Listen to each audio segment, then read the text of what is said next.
வசனம் 12வது வசனத்திலே, இந்த ஜனத்தை எகிப்திலிருந்து அழைத்து வந்த பின் நீங்கள் இந்த மலையிலே எனக்கு ஆராதனை செய்வீர்கள்.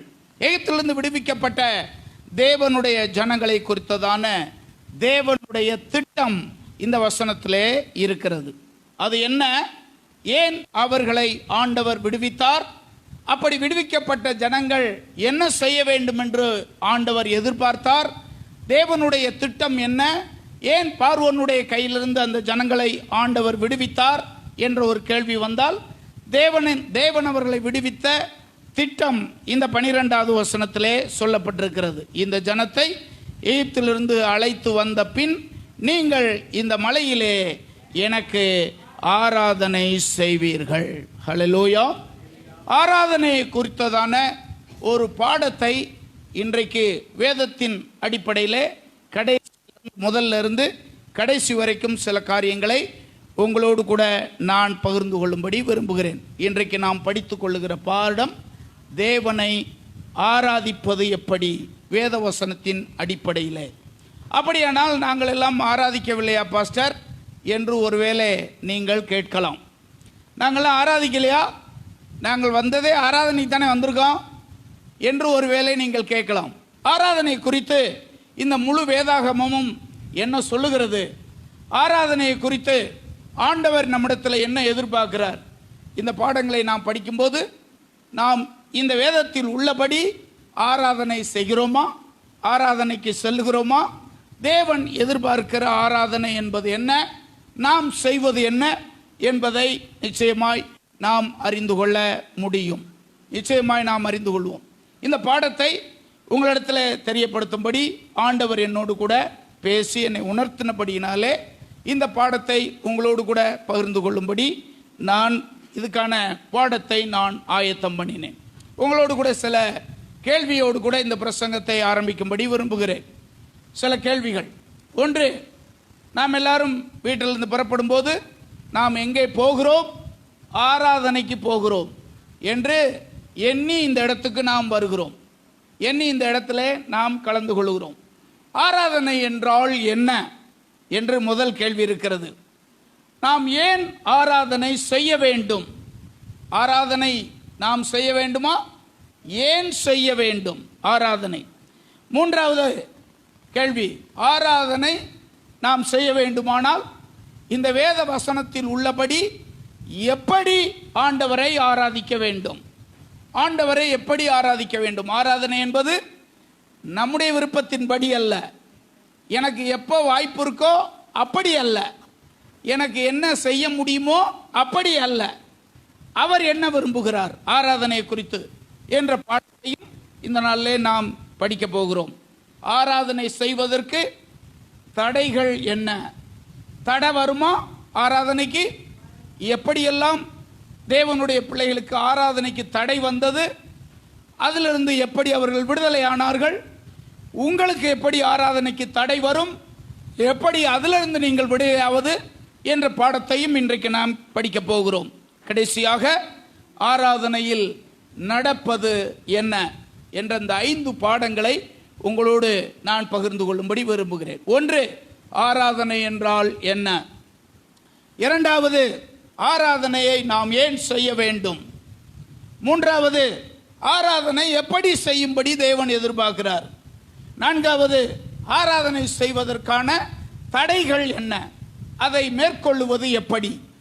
ஐந்தாவதாக, ஆராதனை நேரத்தில் ஆராதனை செய்யும் போது என்ன நடைபெறுகிறது என்பதை நாம் எல்லாரும் அறிந்து கொள்ள வேண்டியது அவசியம். இது என்னுடைய விருப்பம் அல்ல. ஆண்டவர் சில வாரங்களாக எனக்குள்ளே இந்த காரியங்களை குறித்து உணர்த்தி கொண்டே இருந்தார். இதை உங்கள் எல்லாருக்கும் சொல்லும்படி ஆண்டவரினிடத்தில் உணர்த்தினபடியினாலே இந்த பாடத்தை நான் ஆயத்தம் பண்ணினேன். உங்களிடத்தில் சில கேள்விகளோடு கூட இந்த பிரசங்கத்தை ஆரம்பிக்கிறேன். நாம் எல்லாரும் பல வருடங்களாக ஆராதனை செய்கிறோம், பல வருடங்களாக ஆராதனைக்கு வருகிறோம், பல வருடங்களாக ஆராதனை செய்கிறவர்களாக இருக்கிறோம். இந்த ஆராதனை குறித்து சில கேள்வியோடு கூட இந்த பிரசங்கத்தை நான் ஆரம்பிக்கிறேன். உங்கள் எல்லாத்தையும் கேள்வி, பல்வேறு பதில்கள் அதற்கு இருக்கலாம். இந்த பதில்களோடு கூட சேர்ந்து வேதமும் இதை குறித்து என்ன சொல்லுகிறது என்பதை நாம் இன்றைக்கு கற்றுக்கொள்ளப் போகிறோம். ஏனென்றால் நாம் எல்லாரும் தேவனுக்கு பிரியமான ஆராதனை செய்ய வேண்டும், அவர் விரும்புகிற ஒரு ஆராதனை செய்ய வேண்டும். அப்படி செய்த பழைய ஏற்பாட்டு பக்தர்கள் எவ்விதமாய் அவர்கள் ஆசீர்வதிக்கப்பட்டார்கள் என்கிறதை வேதத்திலிருந்து சீக்கிரத்தில் சில காரியங்களை உங்களோடு கூட பகிர்ந்து கொள்ளும்படி விரும்புகிறேன். ஆராதனை என்றால் என்ன? முதல் கேள்வி, ஆராதனை என்றால் என்ன? ஆங்கிலத்தில் அதுக்கு வர்ஷிப் அப்படின்ற பேர். இதற்கு தமிழில் பல்வேறு சொற்கள் சொல்லப்பட்டிருக்கிறதை நாம் படிக்கிறோம். ஆராதனை என்பதற்கு பல சொற்கள் பைபிளில் இருக்கு. துதி என்ற வார்த்தையும் அதில் வருகிறது. தேவனை புகழ்தல், தேவனை புகழ்ந்து துதித்தல், பாடுதல், கொண்டாடுதல், மகிமை செலுத்துதல், இப்படிப்பட்ட பல சொற்கள் ஆராதனை என்கிற அந்த வார்த்தைக்குள்ளாக அடங்கி இருக்கிறதை நாம் பார்க்கிறோம். பழைய ஏற்பாட்டு முழுவதும் நீங்கள் பார்த்தீங்கன்னா துதித்தனுடைய தன்மை வித்தியாசமாக இருந்ததை நாம் பார்க்கிறோம். பழைய ஏற்பாடு முழுவதும் ஆதியாகமத்திலிருந்து மல்கியா வரைக்கும் 207 முறை துதி என்ற வார்த்தை உபயோகப்படுத்தப்பட்டிருக்கிறது. இஸ்ரவேல் ஜனங்கள் பல முறை கர்த்தரை துதித்து ஆண்டவரை மகிமைப்படுத்திய போது அவர்கள் எதிர்பாராத பல காரியங்களை கர்த்தர் அவர்கள் நடுவிலே செய்திருக்கிறார். இப்படிப்பட்ட பல அற்புதங்களை பார்த்த அந்த மக்கள் எதற்கடுத்தாலும் கர்த்தரை துதிக்கவும் ஆராதிக்கவும் அவர்கள் பழகி கொண்டார்கள். ஏனென்றால் இதை நான் செய்யும்போது சாதாரணமாய் அல்ல, தேவன் தன்னுடைய மகிமையை அங்கே விளங்க பண்ணுகிறார் என்று அவர்கள் அறிந்து கொண்டார்கள். புகழ்தல் என்ற வார்த்தை பைபிளில் இருக்கு. நன்றி செலுத்துதல் என்ற வார்த்தை பைபிளில் இருக்கு. மகிமையை செலுத்துதல் என்று நாம் எடுத்துக்கொள்கிறோம். கொண்டாடுதல், கர்த்தரை மகிமைப்படுத்தி புகழ்ந்து பாடி ஆண்டவரை துதிப்பது, இவைகள் எல்லாம் ஆராதனையினுடைய பகுதிகளாக வேதத்திலிருந்து நாம் அறிந்து கொள்ளுகிறோம். இதெல்லாம் நமக்கு தெரிந்தது இவைகளை குறித்து. இரண்டாவதான ஒரு கேள்வி இருக்கிறது, நாம் ஏன் ஆராதனை செய்ய வேண்டும்? பக்கத்தில் உள்ளவங்கள்ட்ட கேளுங்க, அவங்க என்ன பதில் சொல்றாங்கன்னு சொல்லுங்க. நாம் ஏன் ஆராதனை செய்ய வேண்டும்? ஐயா சொல்லுங்க. ஆராதனை செய்யணுமா? ஏன் செய்யணும்? நாம் ஆராதனை செய்யணுமா? ஏன் செய்ய வேண்டும்? இப்போ நான் அவங்கள்ட்ட கேட்குற கேள்வி, நீங்கள் ஒருத்தங்கிட்ட கேட்டீங்கல்ல, அவங்க என்ன சொன்னாங்க? ஓய்வு நாளை பரிசுத்தமாய் ஆசரிக்க வேண்டும். தம்பி உன்ட்ட என்னப்பா சொன்னார் அவரு?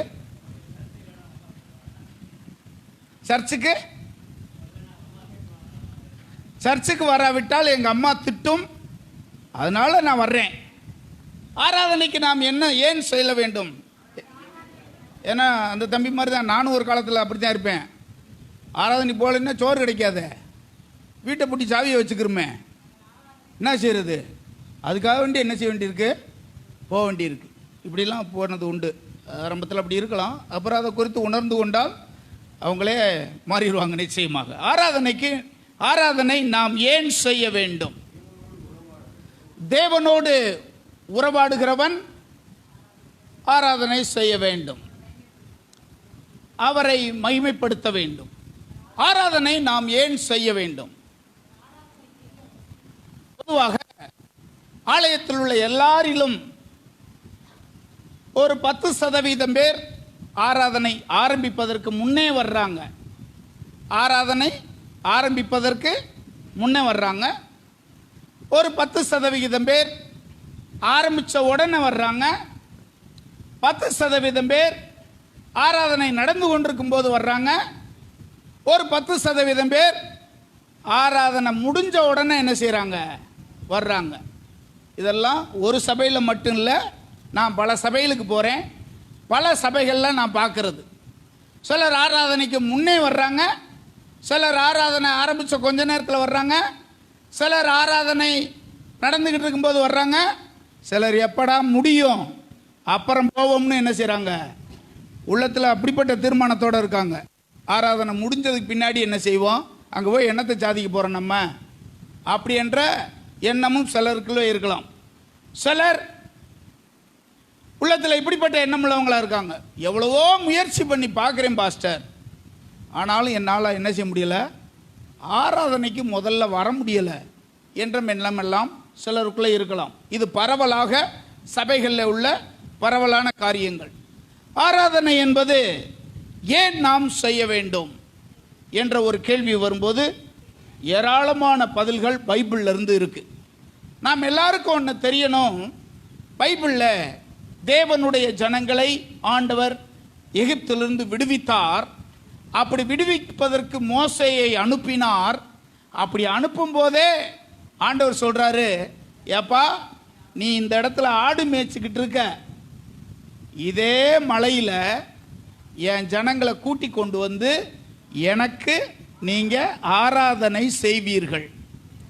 நீ ஆடு மேய்ச்சிக்கிட்டு இருக்கிற இந்த இடத்துலயே என் ஜனங்களை பூரா நீ கொண்டு வந்து எனக்கு நீ ஆராதனை செய்கிற ஒரு காரியம் இந்த இடத்துல என்ன செய்யும், நடக்கும். அப்படிதான் அந்த 12வது வசனத்தில் சொல்றாரு, இந்த ஜனங்களை என் ஜனங்களை எகிப்திலிருந்து நீ கொண்டு வந்து அழைத்து வந்த பின் இந்த மலையில் தேவனுக்கு ஆராதனை செய்வீர்கள், நான் உன்னை அனுப்பினேன் என்பதற்கு இதுவே அடையாளம். 10 வருஷத்துக்கு முன்னாடி ஒரு 2012 இந்த இடத்துல சொல்லப்பட்ட இந்த பிளேஸுக்கு போனேன். நான் இந்த ஆண்டவர் தரிசனமானார் பார்த்தீங்களா, இந்த இடத்துக்கு போனேன். அங்கே போய் அந்த எரிகிற முச்செடிக்கு பக்கத்தில் நின்று அதை பார்த்துக்கிட்டு இருந்தேன். என்னை அந்த இடத்துக்கு கூட்டிகிட்டு போன கைடு இருக்கார் பாருங்க, அவர் தான் நம்மளை காமிக்கிறவர். அவர் ஒரு வார்த்தை சொன்னார், ஆண்டவர் மோசேட்ட பேசுறது போல சொன்னார். ஆண்டவர் என்ன தெரியுமா மோசேட்ட பேசினாரு, உன் பாதரட்சை கழட்டி போடு, நீ நிற்கிற இடம் பரிசுத்த பூமி அப்படின்னு சொல்லிட்டு சிரிச்சாரு. ஏன்னா நான் ஷூ போட்டு போயிருக்கேங்க. அவர் இந்த வார்த்தையை சொன்னார், பாஸ்டர் நீங்கள் நிற்கிற இடம் பரிசுத்த பூமி, இது அன்னைக்கு கர்த்தர் மோசையை நோக்கி சொன்ன அந்த இடத்துல இப்போ நிற்கிட்டு இருக்கீங்க அப்படின்னு. அந்த எரிகிற முச்செடி இருக்கு பாருங்க, அந்த செடிக்கு முன்னாடி நான் நின்றுக்கிட்டு இருக்கும்போது, இன்றைக்கும் அந்த செடி இருக்கு, அந்த செடிக்கு முன்னாடி போய் நிற்கும்போது அந்த வார்த்தையை ஆண்டவர் சொன்னார். அந்த அந்த கைடு சொன்னார். அப்படி இதே வார்த்தையை தான் அன்றைக்கு மோசையை பார்த்து ஆண்டவர் பேசினாரு, உன் பாதரட்சை கழட்டி போடு, நீ நிற்கிற இடம் பரிசுத்தமான பூமி அப்படின்னு சொன்னார். அந்த போயிட்டு வந்ததுக்கு பின்னாடி கொஞ்சம் ஃபோட்டோஸ்லாம் நான் எடுத்துகிட்டு வந்திருந்தேன். அதை நான் அந்த கேமராலேருந்து இதில் ஏற்றி அந்த லேப்டாப்பில் வச்சுருந்தாங்க. அது அப்படியே நானும் சுத்தமாக மறந்துட்டேன். திடீர்னு சொன்னேன், நான் நினச்சிட்டேன் அந்த ஃபோட்டோஸ்லாம் ஒரு நாள் எடுத்தமே அதெல்லாம் எங்கே இருக்குது, அது திரும்ப எனக்கு வேணும், எனக்கு நான் பார்க்கணும், அதெல்லாம் நான் பார்க்கணும்னு சொல்லிட்டு 10 வருஷத்துக்கு பின்னாடி அந்த ஃபோட்டோவை ராத்திரி அந்த ஃபோட்டோஸ்லாம் எடுத்து பார்த்துக்கிட்டு இருந்தேன். அந்த ஃபோட்டோவெல்லாம் எடுத்து பார்த்தேன். அந்த இடத்துல நிற்கும்போது அதுக்கெல்லாம் போவதற்கான ஒரு பெரிய பாக்கியத்தை ஆண்டவர் எனக்கு கொடுப்பார்னு நான் நினச்சி பார்க்கவே இல்லை. ஆண்டவராக அந்த இடத்துக்கு கொண்டு போனார். அந்த இதுக்கு பிற்பாடு நான் இந்த 10 நாட்களாக இந்த வேத பகுதியை நான் தியானித்து கொண்டிருக்கிறேன். ஆண்டவர் அவனுக்கு தரிசனமானது, அவனோடு பேசியது, ஜனங்களை குறித்ததான தேவனுடைய திட்டம் என்ன என்பதை குறித்து ஆண்டவர் அவனோடு பேசியது, இதை குறித்தெல்லாம் இந்த 10 நாட்களாக பைபிளில் உள்ள காரியங்களை நான் பார்த்து கொண்டே இருக்கிறேன். இன்றைக்கும் அந்த எரிகிற முச்செடி வச்சிருக்காங்க. இன்றைக்கும் அதை எப்படியோ காப்பாற்றிக்கிட்டு வர்றாங்க. பல 1000 ஆண்டுகளாக அந்த முச்செடி அங்கே இருக்குது. போகிறவங்க அந்த கைடு சொன்னார், போகிறவங்க அந்த முச்செடியில் கொஞ்சம் பிச்சுக்கிட்டு போய் தங்கள் ஊரில் போய் காமிக்கிறதுக்காக எல்லோரும் பிச்சுட்டு போனால் எப்படி இருக்கும் பாருங்கள். ஒரு நாளைக்கு 2000-3000 பேர் வருவாங்க அதை பார்க்குறதுக்கு. அதை பிச்சுக்கிட்டு போனாங்கன்னா அந்த செடி எப்படி இருக்கும். அதனால் என்ன பண்ணிட்டாங்க, இப்போ முதல்லலாம் கிட்ட போய் தொட்டு பார்க்குற அளவுக்கு வச்சுருந்தாங்களாம். ஆனால் இப்போ என்ன பண்ணிட்டாங்க, கொஞ்சம் எட்டி நின்று பார்க்குறது மாதிரி ஒரு வேலி மாதிரி போட்டிருக்காங்க. அதை நம்ம பார்க்கலாம், பக்கத்தில் நின்று ஃபோட்டோ எடுக்கலாம், ஆனால் அதை கை நீட்டி அதை பறிக்க முடியாது. அந்த மாதிரி ஒரு வேலி போட்டு அந்த இடத்துல வச்சுருக்காங்க. இன்றைக்கு வரைக்கும் அதை பாதுகாப்பாக தண்ணி ஊற்றி அதை வளர்த்துக்கிட்டு இருக்காங்க அந்த செடியை. இந்த இடத்துல ஆண்டவர் அவர்கிட்ட சொல்கிறாரு, எந்த இடத்துல நீ ஆடு மேய்ச்சிக்கிட்டு இருக்கியோ அந்த இதே மலையில் என் ஜனங்களை நீ கொண்டு வந்து எனக்கு இந்த இடத்துல ஆராதனை நாம் ஏன் செய்ய வேண்டும் அப்படின்னா, அதுக்கு முதல் கேள்வி, என்னை விடுவித்த தேவனுடைய என்னை குறித்ததான திட்டம் அது. என்னை இந்த உலகத்திலிருந்து என்னை மீட்டு கொண்ட என் தேவனுடைய திட்டம், என்னை குறித்ததான திட்டம். ஏனென்றால் இதே ஊர்ல நீங்கள் வேறொன்றை ஆராதித்தவர்கள், இதே உலகத்தில் வேறொரு காரியத்தை நீங்கள் ஆராதனை செய்தவர்கள், வேறொரு காரியத்தை புகழ்ந்தவர்கள், பேச மாட்டாத நடக்க மாட்டாத மண்ணும் கல்லும் மரமுமான தேவர்களை பணிந்து கொண்டவர்கள். அதற்கான எல்லா காரியத்தையும் நீங்கள் செய்வீர்கள். உங்களை தேவன் விடுவித்ததனுடைய முதல் காரியம் என்ன? இந்த மலையிலே நான் உங்களை விடுதலையாக்கினதுக்கு பிற்பாடு எனக்கு நீங்கள் ஆராதனையை செய்வீர்கள். ஹல்லேலூயா. எனக்கு நீங்கள் ஆராதனை செய்வீர்கள். இப்படி ஆண்டவர் சொன்னதினாலே நாம் ஏன் ஆராதனை செய்ய வேண்டும் என்பதற்கான பதில் என்ன? முதல் பதில் என்ன அப்படின்னா, என்னை குறித்ததான தேவனுடைய திட்டம், நான் அவரை ஆராதிக்க வேண்டும் என்பதற்காகவே இந்த பாவ உலகத்திலிருந்து என்னை மீட்டு கொண்டார். கரங்களை உயர்த்தி ஆமென் சொல்லுவீங்களா? என்னை ஆண்டவர் மீட்டு கொண்டதனுடைய முக்கியமான நோக்கம் என்ன? அவரை நாம் ஆராதிக்கும்படியாக, அவரை நான் தொழுது கொள்ளும்படியாக, அவருடைய நாமத்தை உயர்த்தும்படியாக. இந்த ஒரே நோக்கம்தான், மெயினான நோக்கத்துக்காக இந்த அடிமைத்தனத்திலிருந்து, பாவ உலகத்திலிருந்து ஆண்டவர் நம்மை மீட்டு கொண்டார். ஹல்லேலூயா. இப்போ பார்த்தீங்கன்னா இந்த ஜனங்கள் இருக்காங்கல்ல, அவங்க இப்போ எங்கே இருக்காங்க? பார்வோன் இடத்துல, எகிப்தில் இருக்காங்க. இவங்களுடைய முன்னோராகிய ஆபிரகாம், ஈசாக்கு, யாக்கோபு போன்றவர்கள் எங்கே இருந்தாங்க? கானானில் இருந்தாங்க. அவங்கெல்லாம் பஞ்சத்தினாலே பிழைப்புக்காக போனவங்க அங்கேயே போய் 400 வருஷத்துக்கு மேலே இப்போ ஆயிட்டாங்க. ஆபிரகாமுடைய வாழ்க்கையை நாம் சற்று திரும்பி பார்த்தா, மோசேயின் காலத்துக்கு 500 வருஷத்துக்கு முன்னாடி வாழ்ந்தவன் ஆபிரகாம். மோசேயின் காலத்துக்கு 500 வருஷத்துக்கு முன்னாடி வாழ்ந்தவன் ஆபிரகாம். மோசே ஆபிரகாமினுடைய சந்ததியிலே 7வது தலைமுறையிலே பிறந்தவன். ஆபிரகாம், ஈசாக்கு, யாக்கோபு, லேவி, இந்த பட்டியலில் நம்ம பார்த்தோம்னா ஆபிரகாமிலிருந்து 7வது தலைமுறையில் பிறந்தவன் மோசே. தேவன் ஆபிரகாமை முதல்ல அங்கே எப்படி வைத்திருந்தார் அப்படின்னா, தேவனை ஆராதிக்கிறவனாக ஆண்டவர் அவனை வச்சிருந்தார். ஏற்கனவே நான் உங்களிடத்தில் சொல்லியிருக்கிறேன். ஒரு கேள்வியை உங்களிடத்தில் கேட்கும்படி விரும்புகிறேன். கர்த்தர் ஆபிரகாமுக்கு அவனுடைய ஜீவ காலத்தில் எத்தனை முறை அவனுக்கு தரிசனமானார்? 10 முறை தரிசனமானார். எப்போதெல்லாம் தரிசனமானார் அப்படின்னா, எப்போதெல்லாம் அவன் ஆண்டவருக்கு பலி செலுத்தி, பலிபீடம் கட்டி ஆண்டவரை ஆராதித்தானோ, ஆண்டவரை தொழுது கொண்டானோ, அப்போதெல்லாம் தேவன் அவனுக்கு தரிசனமானார். ஒரு தேவனுடைய மனுஷன் தேவனை ஆராதிக்கிறவனாய் இருந்தால் நிச்சயமாய் நீ தேவனுடைய துல்லிய சத்தத்தை கேட்பாய், தேவனுடைய வார்த்தையை கேட்பாய், தேவனுடைய பிரசன்னத்தை நீ அனுபவிப்பாய், தேவனுடைய மகிமையை நீ காண்பாய். நாம் ஏன் தேவனை ஆராதிக்க வேண்டும்? அவருடைய மகிமையை பெற விரும்பினால், அவருடைய சத்தத்தை கேட்க விரும்பினால், அவருடைய பிரசன்னத்தை அனுபவிக்க விரும்பினால், கண்டிப்பாக நீ தேவனை ஆராதிக்கிற ஒரு மனுஷனாக நீ கண்டிப்பாக இருக்கணும். எல்லாத்துக்கும் மிஞ்சித்தான் ஆபிரகாம் பல முறை பலிபீடம் கட்டி கர்த்தரை தொழுது கொள்ளுகிற பழக்கமுடையவனாக இருந்தான்.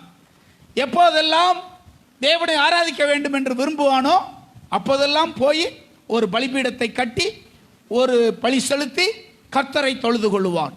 ஆண்டவர் அவனுக்கு தரிசனமாவார், தேவன் அவனோடு பேசுவார். இப்பொழுது பாருங்க, இறுதியாக ஆண்டவர் அவனோடு பேசி, உன் ஏக சூதனையும் உன் ஏக புத்திரனை எனக்காக பலியிடு அப்படின்னு ஒரு காரியத்தை சொல்றார். எனக்காக பலியிடு அப்படின்னு சொல்றார்.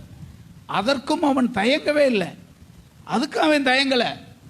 ஆண்டவர் இதுவரைக்கும் எனக்கு தரிசனமானார், எனக்கு பேசினார் என்று சொல்லி தன்னுடைய குமாரனையும் வேலைக்காரர்களையும் கூட்டிக் கொண்டு அந்த தேவனுக்கு ஆராதனை செய்வதற்காக 3 நாட்கள் பிரயாணமாக போவான். 3 நாட்கள் பிரயாணம் போகிற அவ்வளவு தூரம் அது. ஆதியாகமம் 22ஆம் அதிகாரத்தில் அதை குறித்து நாம் படிக்கிறோம். இப்பொழுது ஒரு குறிப்பிட்ட அந்த இடம் வந்தது. 5வது வசனத்திலே, தன் வேலைக்காரரை நோக்கி நீங்கள் கழுதையை இங்கே நிறுத்தி இங்கே எனக்காக நீங்கள் காத்திருங்கள். நானும் பிள்ளையாண்டானும் போய் நாங்கள் பிள்ளையாண்டானும் போய் அவ்விடம் மட்டும் போய் தொழுது கொண்டு உங்களிடத்துக்கு திரும்பி வருவோம். தொழுது கொண்டு அப்படின்னு சொல்றான் பாருங்க. ஆராதனையினுடைய உச்சக்கட்டம் தொழுது கொள்ளுவது. நான் தேவனை ஆராதிக்கப் போகிறேன், அவருடைய கட்டளையை நிறைவேற்றப் போகிறேன் என்று சொல்லி ஆபிரகாம் பிரயாணப்பட்டு போய் 3 நாள் பிரயாணம் பட்டு போய் தேவனை தொழுது கொள்ளுகிற நேரத்தை இந்த வேத பகுதியிலே நம்ம படிக்கிறோம். உங்கள் எல்லாத்துக்குமே தெரியும், அங்கே தன்னுடைய குமாரனை கட்டி வைத்து பட்டயத்தை எடுத்து அவன் செய்த அந்த காரியங்கள் எல்லாம் நமக்கு தெரியும். அந்த நேரத்தில் கர்த்தர் அவனோடு பேசி, தேவன் அவனுக்கு தரிசனமாகி அவனோடு பேசி அவனுக்கு வாக்குத்தத்தம் கொடுக்கறத நம்ம பார்க்குறோம். அதற்கு பிற்பாடு அங்கே ஒரு ஆட்டுக்குட்டியை ஆண்டவர் காண்பிக்கிறார். அதை அவன் எடுத்து பலி செலுத்தி தேவனை தொழுது கொள்கிறான். இதெல்லாம் முடிஞ்சு. இது முடிஞ்சோன்னு பார்த்தீங்கன்னா 15வது வசனம்.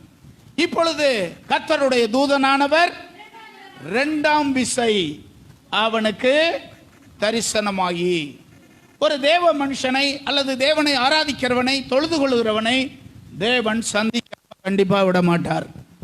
தேவன் சந்திக்காம விட மாட்டார். இப்போ தாங்க அவனுக்கு கொடுத்த வாக்குத்தத்தத்தை மீண்டுமாய் அவனுக்கு ஞாபகப்படுத்துகிறார். வசனம் 17, நான் உன்னை ஆசீர்வதிக்கவே ஆசீர்வதித்து உன் சந்ததியை பருக பண்ணுவேன். இது எப்போது நடந்தது? அவன் பலி செலுத்தி பலிபீடம் கட்டி அவரை தொழுது கொண்டதுக்கு பிற்பாடு கர்த்தர் அவனுக்கு கொடுத்த வாக்குத்தத்தத்தை மீண்டுமாக அவனுக்கு உறுதிப்படுத்துவதை இந்த இடத்திலே படிக்கிறோம். ஆபிரகாமும் ஆராதனையும் என்ற தலைப்பில் நம்ம பார்த்தோம்னா அவனுடைய ஜீவிய காலம் முழுவதும் ஆராதனையில் ஆண்டவருக்கு முக்கியத்துவம் கொடுத்து கர்த்தரை மகிமைப்படுத்துகிற தேவனுடைய மனுஷனாக இருந்தான். ஹல்லேலூயா. 1 ராஜாக்கள் புஸ்தகம் 3ஆம் அதிகாரத்துக்கு இப்போது வரலாம். இந்த 3ஆம் அதிகாரத்தில் தேவனுடைய மனுஷனாகிய சாலமோன் ராஜாவானதுக்கு பிற்பாடு ஆண்டவர் அவனுக்கு தரிசனமாகி அவனோடு பேசுவார். வசனம் 5,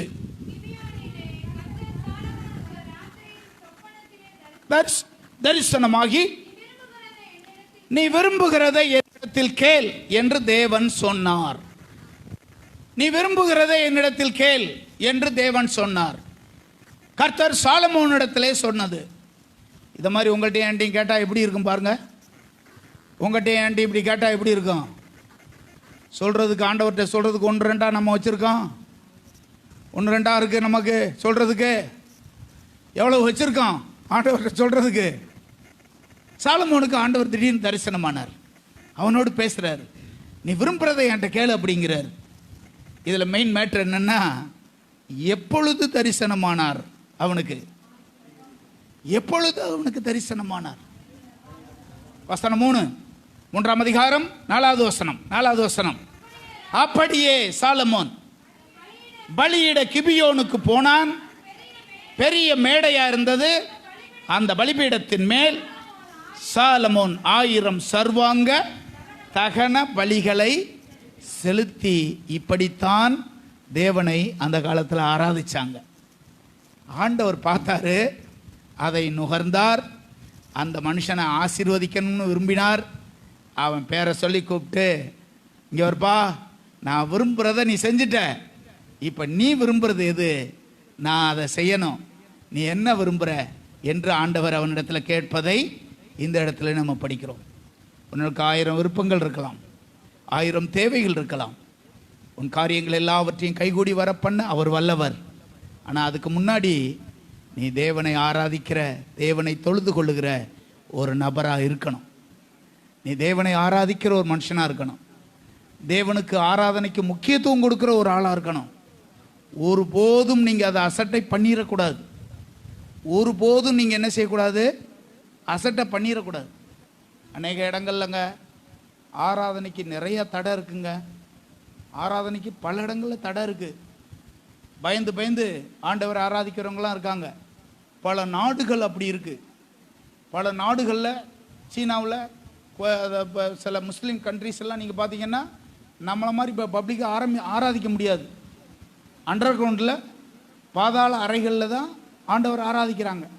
ஆனால் உங்களுக்கு எனக்கும் பாருங்கள், ஆண்டவர் எவ்வளவு நல்ல காரியத்தை ஆண்டவர் செஞ்சுருக்காரு.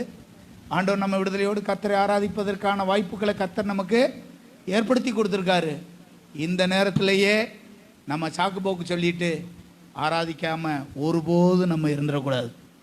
நீ ஆண்டவரை ஆராதிக்கிற தேவனுடைய மனுஷனாக இருந்தா ஆண்டவர் உன்னுடைய தேவைகள் எல்லாவற்றையும் ஆண்டவர் அற்புதமாக சந்திப்பார். நமக்குள்ள அநேக தேவைகள் இருக்கலாம். இந்த தேவைகள் எல்லாம் சந்திக்கப்பட வேண்டும், தேவனுக்கு ஒரு அற்புதம் செய்ய வேண்டும் என்ற விருப்பம் நம்மகிட்ட இருக்கலாம். ஆனால் எல்லாவற்றுக்கும் மேலாக ஆண்டவர் நம்மிடத்தில் எதிர்பார்ப்பது அவரை நாம் ஆராதிக்கணும், அவரை நாம் மகிமைப்படுத்தணும், அவருடைய பரிசுத்த நாமத்தை நாம் உயர்த்தணும், அவருடைய மேலான நாமத்தை நாம் தொழுது கொள்ளணும். அவர் ஆராதித்து மகிமைப்படுத்துகிறத அன்றைக்கு ஆபிரகாமை கர்த்தர் கண்டார், சாலமோனை கர்த்தர் கண்டார். இன்றைக்கு நீ ஆண்டவரை ஆராதிக்கிற ஒரு மனுஷனாக இருந்தா உன்னை பார்த்தும் பார்க்காம போக மாட்டார், உன்னையும் அவர் பார்ப்பார். உன் வேண்டுதலையும் கர்த்தர் நிச்சயமாய் ஆண்டவர் நிறைவேற்றுவார். அல்லேலூயா. நிச்சயமாய் நிறைவேற்றி ஆண்டவர் முடிப்பார். உங்களை என்னையும் குறித்து தேவன் ஒரு நல்ல திட்டம் வச்சிருக்கார். அந்த திட்டம் என்ன தெரியுமா? அது ஏசாயா 43:21 போட்டிருக்கு. 43:21 உங்கள் பைபிளில் எல்லாத்தையும் அந்த வசனத்தை நீங்கள் குறிச்சிருப்பீங்க. அந்த வசனம் இப்படி சொல்லுது. என்ன வசனம் அது? இந்த ஜனத்தை எனக்கென்று நான் ஏற்படுத்தினேன், இவர்கள் என்னுடைய துதியே சொல்லிக்கிட்டே இருப்பாங்க.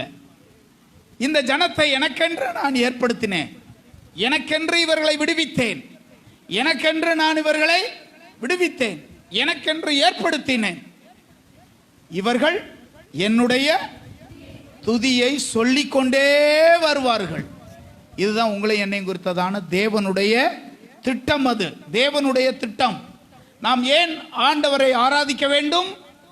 நம்மை ரட்சித்த நோக்கமே நாம் அவரை ஆராதிக்க வேண்டும் என்பதற்காகத்தான். நம்மை ரட்சித்த நோக்கமே அவரை நாம் ஆராதித்து தேவனை மகிமைப்படுத்த வேண்டும் என்ற அந்த நோக்கத்துக்காகத்தானே ஒழிய வேற எந்த நோக்கமும் இல்லை. நம்மை ரட்சித்து உங்கள்கிட்ட இருந்து காணிக்கையை வாங்கணும்ன்ற நோக்கம் அல்ல. உங்களெல்லாம் ரட்சித்து உங்கள் சொத்தை பூரா அவர் வாங்கிக்கணுன்ற நோக்கம் கிடையாது. நம்மை ரட்சித்த நோக்கமே என்ன தெரியுமா? அவரை என்ன செய்யணும்? ஆராதிக்கணும். இந்த ஒரே நோக்கம்தான் மெயினான நோக்கம். உங்களை என்னையும் ஆண்டவர் ரட்சித்தது. ஹல்லேலூயா.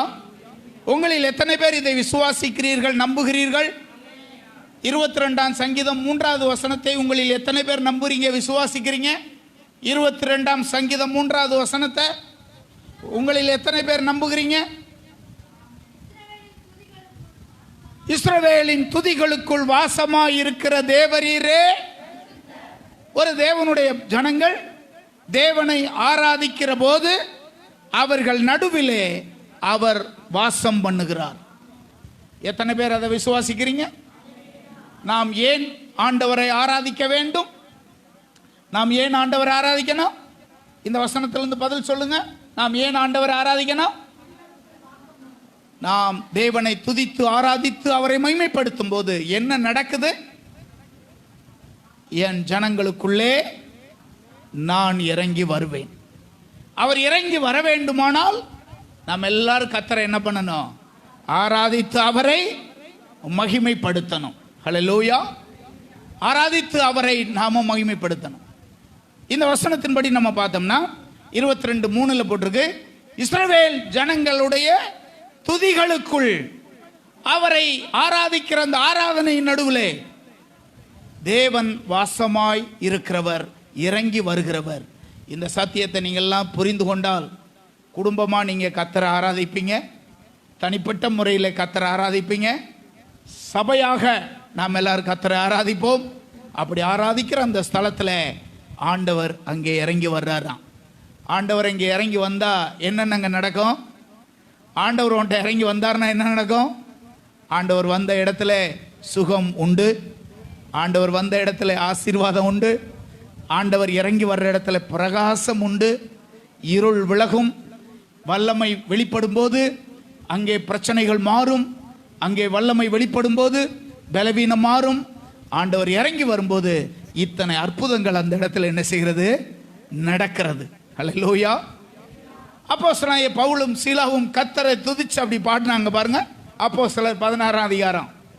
அவங்க கர்த்தரை துதிச்சு கர்த்தரை மகிமைப்படுத்தி அப்படி பாடிக்கிட்டு இருந்தாங்க. சாதகமான சூழ்நிலையில் அல்ல. அவங்க துதிச்சு பாடும்போது நம்மள மாதிரி அங்க இருந்தாங்க. எப்படி இருந்தாங்க? கைகளும் கால்களும் கட்டப்பட்டிருந்துச்சு. கைகளும் கால்களும் கட்டப்பட்டிருந்தது. நமக்கு என்ன அப்படியே கட்டியா வச்சிருக்காங்க? சிறைச்சாலையில் இருந்தாங்க, கட்டப்பட்டிருந்தாங்க. அவங்க நினைச்சாங்க கையங்காலம் தானப்பா கட்டியிருப்ப, என் நாவம் நீ உணிஞ்ச முடியாதுல. பவுலும் சீலாவும் நடு ராத்திரியில் என்ன பண்ணாங்க? தேவனை புகழ்ந்து என்ன பண்ணாங்களாம்? பாடினார்கள் அப்படின்னு போட்டிருக்கு. 25 வசனமா? 25, 16, 25. அப்போ நடபடிகள் பவுலும் சீலாவும் அந்த சிறைச்சாலையில் கட்டப்பட்டிருந்த போது கர்த்தரை புகழ்ந்து அப்படியே பாட ஆரம்பிச்சாங்க. ஆண்டவருடைய பிரசன்னம் அங்கே இறங்குச்சு. தேவனுடைய மகிமை அங்கே இறங்குச்சு. நடந்தது என்ன சொல்லுங்க? சிறைச்சாலையின் அஸ்திபாரங்கள் அசையத்தக்கதாக பூமி மிகவும் அதிர்ந்தது. கதவுகள் எல்லாம் திறவுண்டது. எல்லாருடைய கட்டுக்களும் கலன்று போனது. எப்படி? பவுலும் சீலாவும் கர்த்தரை ஸ்தோத்திரம் பண்ணி துதித்த போது அற்புதம் அங்கே நடந்தது. அல்லேலூயா. நாம் ஏன் ஆண்டவரை ஆராதிக்கணும்? அற்புதத்தை எதிர்பார்த்தா நீ ஆண்டவரை ஆராதிக்க மட்டும் ஆரம்பி. உன் குடும்பத்தில் கர்த்தர் அற்புதத்தை செய்வார். உன் பிள்ளைகள் வாழ்க்கையில் கர்த்தர் அற்புதம் பண்ணுவார். தேவன் அதை விளங்க பண்ணுவார் நிச்சயமாக. அல்லேலூயா. இஸ்ரவேல் ஜனங்கள் நெடுந்தொலைவாய் நடந்து வந்துகிட்டு இருக்காங்க. யோசுவா 6ஆம் அதிகாரத்துக்கு இப்போது வர்றோம். அங்கேதான் ஒரு பெரிய மதில் சுவர் அங்கே இருப்பதை நாம் படிக்கிறோம். அந்த மதில் சுவர் எரிகோவினுடைய கோட்டை என்று அந்த வேதத்தில் சொல்லப்பட்டிருக்கிறது. யோசுவா 6ஆம் அதிகாரத்தில் அது ஒரு பெரிய அகலமான சுவர். அது ஆனால் தேவனுடைய வாக்குத்தத்தம், இந்த பட்டணத்தை நான் உங்களுக்கு தருவேன், இந்த பட்டணத்தை நான் உங்களுக்கு தருவேன். நாம் எல்லாருக்கும் தெரியும் இந்த சுவர் எப்படிங்க கீழே விழுந்துச்சு, எப்படி விழுந்தது. இந்த பட்டணத்துக்கு நான் போயிருக்கிறேன், எரிகோ பட்டணத்துக்கு. இன்றைக்கும் அந்த பட்டணம் இருக்கு. இதில் சொல்லப்பட்டிருக்கிறது கதை அல்ல. ஆண்டவர் தம்முடைய அற்புதத்தை வல்லமையாய் விளங்க பண்ணினவர். இயேசுவின் காலத்தில், இப்போ யோசுவாவின் காலம் என்பது இயேசுவுக்கு முன்னாடி 1500 வருஷத்துக்கு முன்னாடி நடந்தது.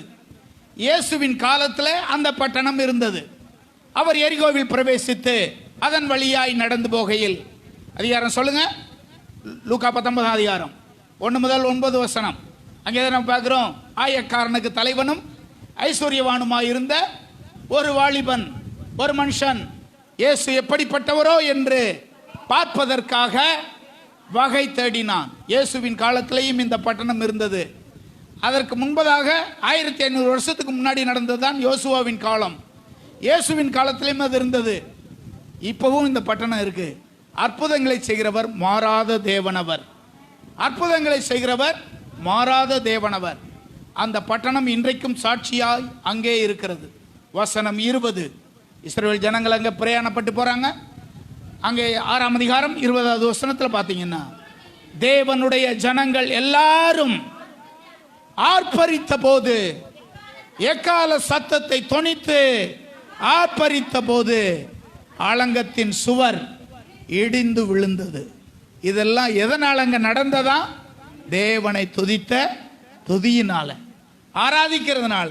கடந்து செல்ல முடியாத ஒரு பள்ளம் இருக்கு, கடந்து செல்ல முடியாத ஒரு தடை இருக்கு, கடந்து செல்ல முடியாத தடை மாதிரி ஒன்று இருக்கு, சுதந்திரித்து கொள்ள முடியாத தடையா இருக்கு என்றீங்களா? ஒரே ஒரு ஆயுதத்தை கையில் எடுங்க. நீ இருக்கிற இடத்துல கத்தரை அப்படியே சோத்திரம் பண்ணு. குடும்பமாக கத்தரை சோத்திரம் பண்ணுங்க, சபையில் கத்தரை சோத்திரம் பண்ணுங்க. ஆராதனையில் விழுகாத கோட்டை எதுவுமே கிடையாது. தேவன் நிச்சயமாய் தம்முடைய வல்லமையை உங்களுக்காக விளங்க பண்ணுவார். ஹல்லேலூயா. விளங்க பண்ணுவார் நிச்சயமாய். ஒரு துதிக்கிற மனுஷனை, ஆராதிக்கிற ஒரு மனுஷனை ஆண்டவர் ஆசீர்வதித்து நிச்சயமா மேன்மைப்படுத்துவார், நிச்சயமா மேன்மைப்படுத்துவார். நிச்சயமாக சில ஜனங்கள் பிரயாணமாய் போகும்போது, என்னாகமம் 2ஆம் அதிகாரத்துக்கு இப்போது நாம் வர்றோம். இப்போ பிரயாணமாய் அவங்க போகணும். இப்போ மோசே ஆண்டவரிடத்தில் போய், ஆண்டவரே நாங்கள் பிரயாணமாக போகணும், 25 லட்சம் பேர் இருக்காங்க, யார் முதல்ல எழுந்து போகணும் அப்படின்னு கர்த்தரிடத்தில் கேட்டபோது அவனுக்கு வந்த பதில் என்ன தெரியுமா? 2ஆம் அதிகாரம் 9வது வசனம். என்னாம புஸ்தகம் 2:9 பார்க்கிறோம். யூதாவின் பாளையத்தார் எல்லாரும் தங்கள் சேனைகளின் படியே 186,400 பேர் இவர்கள் பிரயாணத்திலே முதல் பாளையமாய் போக கடவர்கள். யாருங்க போறது? யூதாவின் பாளையத்து கொடியுடைய சேனைகள். யூதா பிறந்த போது லேயா ஒரு பேர் வச்சா. என்ன பேர் அது? இப்பொழுது கர்த்தரை துதிப்பேன். இந்த பையன் பிறந்த உடனே யூதான்னா என்ன தெரியுமா அர்த்தம்? கர்த்தரை துதிப்பேன். இந்த பையன் பிறந்த போது லேயா இப்படி ஒரு பேர் வச்சுச்சு, லேயால், கர்த்தரை நான் இப்போது துதிப்பேன். அந்த அம்மா சும்மா என்ன பேர் வச்சா தெரியல, பேரை வச்சு பிடிச்சு. யூதாவுக்கு கிடைச்ச பாக்கியத்தை பாருங்க. கர்த்தர் சொல்றாரு, யார் முதல்ல போகணுமா? யூதா கோத்திரத்தார் முதல்ல போட்டும். இப்போ அவங்க போறாங்க, ஒரு இடத்துல போய் ஆசரிப்பு கூடாரத்தை போடுறாங்க. இந்த ஆசரிப்பு கூடாரத்தை போட்ட உடனே அதற்கு வாசல் கிழக்கு பக்கம் இருக்கும். சூரியன் உதிக்கும் திசை அப்படின்னு பைபிளில் போட்டிருக்கு. கிழக்கு பக்கம் போகணும். நாம் எல்லாருக்கும் தெரியும், இஸ்ரவேலிலே 12 கோத்திரத்தார் இருந்தாங்க. அவர்களுக்குள்ளே அந்த காலத்திலேயே போட்டி இருந்திருக்கும். யார் முன்னே இருக்கிறது, யார் பின்னே இருக்கிறது, யார் சைடில் இருக்கிறது என்ற போட்டியெல்லாம் இருந்திருக்கும். இப்பொழுது மோசே தேவனிடத்தில் போய், ஆண்டவரே அதையுமே நீங்கள் சொல்லிடுங்க ஆண்டவரே, யார் முதல்ல போய் வாசலுக்கு முன்னாடி யார் இருக்கணும்ன்றத நீங்களே சொல்லிடுங்க ஆண்டவரே அப்படின்னு மோசே தேவனண்டை போய் கேட்டபோது ஆண்டவர் அதை வெளிப்படுத்துவார். அது 2ஆம் அதிகாரம் 3வது வசனத்தில் போட்டிருக்கு. யூதாவின் பாளையத்து கொடியுடைய சேனைகள் சூரியன் உதிக்கும் கீழ்ப்புறத்திலே. யார்? பாளையம் என்பது இஸ்ரவேல் ஜனங்கள் கூடாரம் போட்டு தங்கின இடம். இப்போ இஸ்ரவேல் ஜனங்கள் ஆசரிப்பு கூடாரத்தை இப்போது போட்டாங்க. இந்த கூடாரத்தினுடைய வாசல் எப்போதும் கிழக்கு பக்கம் இருக்கும். அதுதான் இந்த வசனத்தில் போட்டிருக்கு, சூரியன் உதிக்கும் கீழ்ப்புறம் அப்படின்னு அங்கே போட்டிருக்கு. இப்போ இவங்களுக்கு கிடைச்ச ஒரு பெரிய பாக்கியத்தை பாருங்க. எல்லாரும் ஆசரிப்பு கூடாரத்தை பார்க்கணும், உள்ள வரணும்னா எங்கிருந்தோ சுத்தி வரணும். ஆனால் இவங்களுக்கு கிடைச்ச பாக்கியத்தை பாருங்க. வாசலுக்கு முன்னாடி இவங்க தங்கள் கூடாரத்தை போடுவாங்க. எந்திரிச்ச உடனே எதை பார்ப்பாங்க? தேவனுடைய மகிமையை, தேவ பிரசன்னத்தை, வாசலை, தேவனுடைய கிருபையை அனுபவிக்க பாக்கியம் யாருக்கு தான் கிடைச்சது? யூதாவுக்கு கிடைச்சிச்சு. இதிலிருந்து ஒன்று தெரிகிறது, கர்த்தர் துதிக்கிற ஒரு மனுஷனை தனக்கு முன்னே வைத்து கொள்ளுவார். தனக்கு முன்னே கொண்டு வந்து என்ன செய்வார்? என் கூட இருப்பா, நீ இந்தாப்பா எனக்கு வேணும். யாரை தெரியுமா ஆண்டவர் வச்சுக்கிறவர் முன்னாடி? உங்கள் வாழ்க்கையில் முன்னாடி போகணும்னு விரும்புனீங்கன்னா ஒரே ஒரு காரியத்தை செய்யுங்க, கர்த்தரை மகிமைப்படுத்துங்க. தேவனை துதிக்கிறதுக்கு முக்கியத்துவம் கொடுங்க. உங்கள் பிள்ளைகளுக்கு அதை சொல்லிக் கொடுங்க. நீ ஒன்றும் செய்ய வேணாம்ப்பா, நீ ஒன்றும் செய்ய வேண்டாம், நீ கர்த்தரை துதிக்கிறவனாரு, ஆண்டவர் உன் வாழ்க்கையில் உன்னை முன்னாடி கொண்டு வந்துடுவார். அது அற்புதமாக இந்த இடத்துல நடந்ததெல்லாம் ஆண்டவர் ஒன்றொன்னா நமக்கு சுட்டி காண்பிக்கிறதை நாம் பார்க்குறோம். அல்லேலூயா. 2 காரியத்தை கர்த்தருடைய பிள்ளைகள் செய்ய வேண்டும் என்று பைபிளில் போட்டிருக்கு. கண்டிப்பாக ஒன்று ஆராதனை, இன்னொன்று ஊழியம். இந்த ரெண்டுமே அவசியம். இதில் எது ரொம்ப முக்கியமானது? யோசிச்சு பதில் சொல்லுங்க. ஆராதனையா, ஆண்டவருக்கு செய்கிற ஊழியமா? ஆராதனை முக்கியமா, ஆண்டவருக்கு செய்கிற ஊழியம் முக்கியமா அப்படின்னு ஒரு கேள்வியை கேட்டீங்கன்னா, இந்த 2ல் எது முக்கியமானது அப்படின்னா ஆராதனை தான் முக்கியமானது. ஆராதனை என்பது அவருக்கு நாம் செய்வது, ஊழியம் என்பது அவருக்காக செய்கிறது. ஆராதனைக்கும் ஊழியத்துக்கு என்ன வித்தியாசம் இருக்கு தெரியுமா? ஆராதனை என்பது அவருக்கு நாம் செய்வது, ஊழியம் என்பது அவருக்காக நாம் செய்கிறது. சிலர் எனக்கு காணிக்கை கொடுப்பாங்க. இந்த கொடுக்குற காணிக்கை உங்கள் செலவுக்காக வச்சுக்கோங்க, சர்ச்சுக்காக எதுவும் செலவழிக்காதீங்க. வேற ஊழியத்துக்காக இதை செய்யாதீங்க. இது யாருக்காக இந்த காணிக்கை? உங்களுக்காக நான் கொடுக்குறோம், அன்பின் காணிக்கை. இதை கொண்டு போய் நான் அந்த பாஸ்டர் கொடுத்தேன் இந்த பாஸ்டர் கொடுத்தேன்னு எதுவும் செஞ்சிடாதீங்க. இது உங்களுக்காக, இது உங்களுக்காக நாங்கள் கொடுக்கறது. சில நேரத்தில் கொடுக்கறது இது எந்த ஊழியத்துக்காக என்ன செய்யுங்க கொடுங்க. இது ரெண்டுக்கும் வித்தியாசம் தெரியுதா உங்களுக்கு?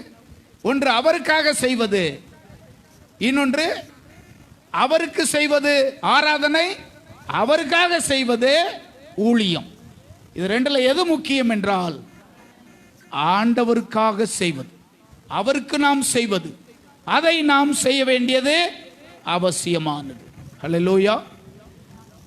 2 நாளாகமத்தின் புஸ்தகம் 20ஆம் அதிகாரத்துக்கு எல்லாரும் வருவோம். 2 நாளாகமத்தின் புஸ்தகம் 20ஆம் அதிகாரத்துக்கு எல்லாரும் நாம் வரலாம். பைபிளை நாம் எடுத்துக்கொள்ளலாம். எடுத்தவங்க பக்கத்தை சொல்லுங்க. 564வது பக்கத்துக்கு வருவோம். 2 நாளாகமம் 20ஆம் அதிகாரம் முதல் வசனத்தை படிங்க. மோவா புத்திரர், அம்மோன் புத்திரர் அவர்களோடு அம்மோனியருக்கு அப்புறத்துள்ள மனுஷரோடும் கூட யோசபாத்துக்கு விரோதமாய் யுத்தம் பண்ண வந்தார்கள். வந்தவங்க யார் யார் பாருங்க. மோவா புத்திரர், அம்மோன் புத்திரர், அம்மோனியருக்கு அப்புறத்தில் உள்ள மனுஷர். 3 பக்கங்கள்ல வர்றாங்க. ஒரு நாடு என்றால் 3 படைகளை வச்சிருப்பாங்க. என்னென்ன படை? வான்வழியா வந்து தாக்குவது, கடல் வழியா வந்து தாக்குவது, தர வழியா வர்றது. 3 படைகள் வச்சிருப்பாங்க. வான் வழியாக, கடல் வழியாக, தரை வழியாக. சில வேளைகளில் 3 பக்கமும் பிரச்சனை வர்றது போல நமக்கு அப்படிப்பட்ட பிரச்சனை எல்லாம் சில நேரத்தில் வரும். யோசபாத்துக்கு ஒரு நாள் அப்படி வந்துருச்சு. ஒரு பக்கம் இருந்து வந்தா பரவாயில்ல. எந்தெந்த பக்கம் இருந்து வந்தாங்களாம்? மோவா புத்திரர் ஒரு பக்கம், அம்மோன் புத்திரர் அந்த பக்கம், இந்த பக்கம் அப்புறத்தில் உள்ள மக்கள், ஒரு பக்கம் கடல் இருக்கு, அதனால அங்கிட்ட இருந்து யாரும் வரல. இப்படி வந்துட்டாங்க. யோசபாத்துக்கிட்ட இருக்கிறது கொஞ்சம் படை மட்டும் இருக்கு. யோசபாத்துக்கிட்ட கொஞ்சம் படை இருக்கு. யோசபாத் கர்த்தரை ஆராதிக்கிற ஒரு தேவனுடைய மனுஷன், தேவனை ஆராதிக்கிற ஒரு தேவனுடைய மனுஷன். இப்பொழுது ஏராளமான படைகள் அங்கங்க வந்து நிக்குது இவனுக்கு விரோதமாய். இந்த தேவனை ஆராதிக்கிற இந்த மனுஷன் தேவன் அண்டை போகிறான். ஆண்டவரே, என்கிட்ட இருக்கிறது கொஞ்சம் தான், ஆனால் வந்திருக்கிற படையை பார்த்தா நிறைய வந்திருக்காங்க, எனக்கு என்ன செய்யறதுன்னு தெரியல. நீங்க தான் ஒரு அற்புதம் செய்யணும் ஆண்டவரே, நீங்க தான் ஒரு அற்புதம் செய்யணும் ஆண்டவரே. யோசபாத்து எடுத்த ஆயுதம் என்ன தெரியுமா? ஜனங்களை எழுப்பினான், பாடகர்களை முன்னே நிறுத்தினான், தன்னுடைய படை வீரர்கள்லாம் வர சொன்னான். முதல்ல நிற்கிறவங்க யாரு? பாடகர்கள். முதல்ல நின்றவங்க எக்காலம் ஊத்துறவங்க, பாடி துதிக்கிறவங்க. எப்பா, நான் சொல்ற நேரத்தில் நீங்க எல்லாரும் ஒருமித்து என்ன செய்யணும்?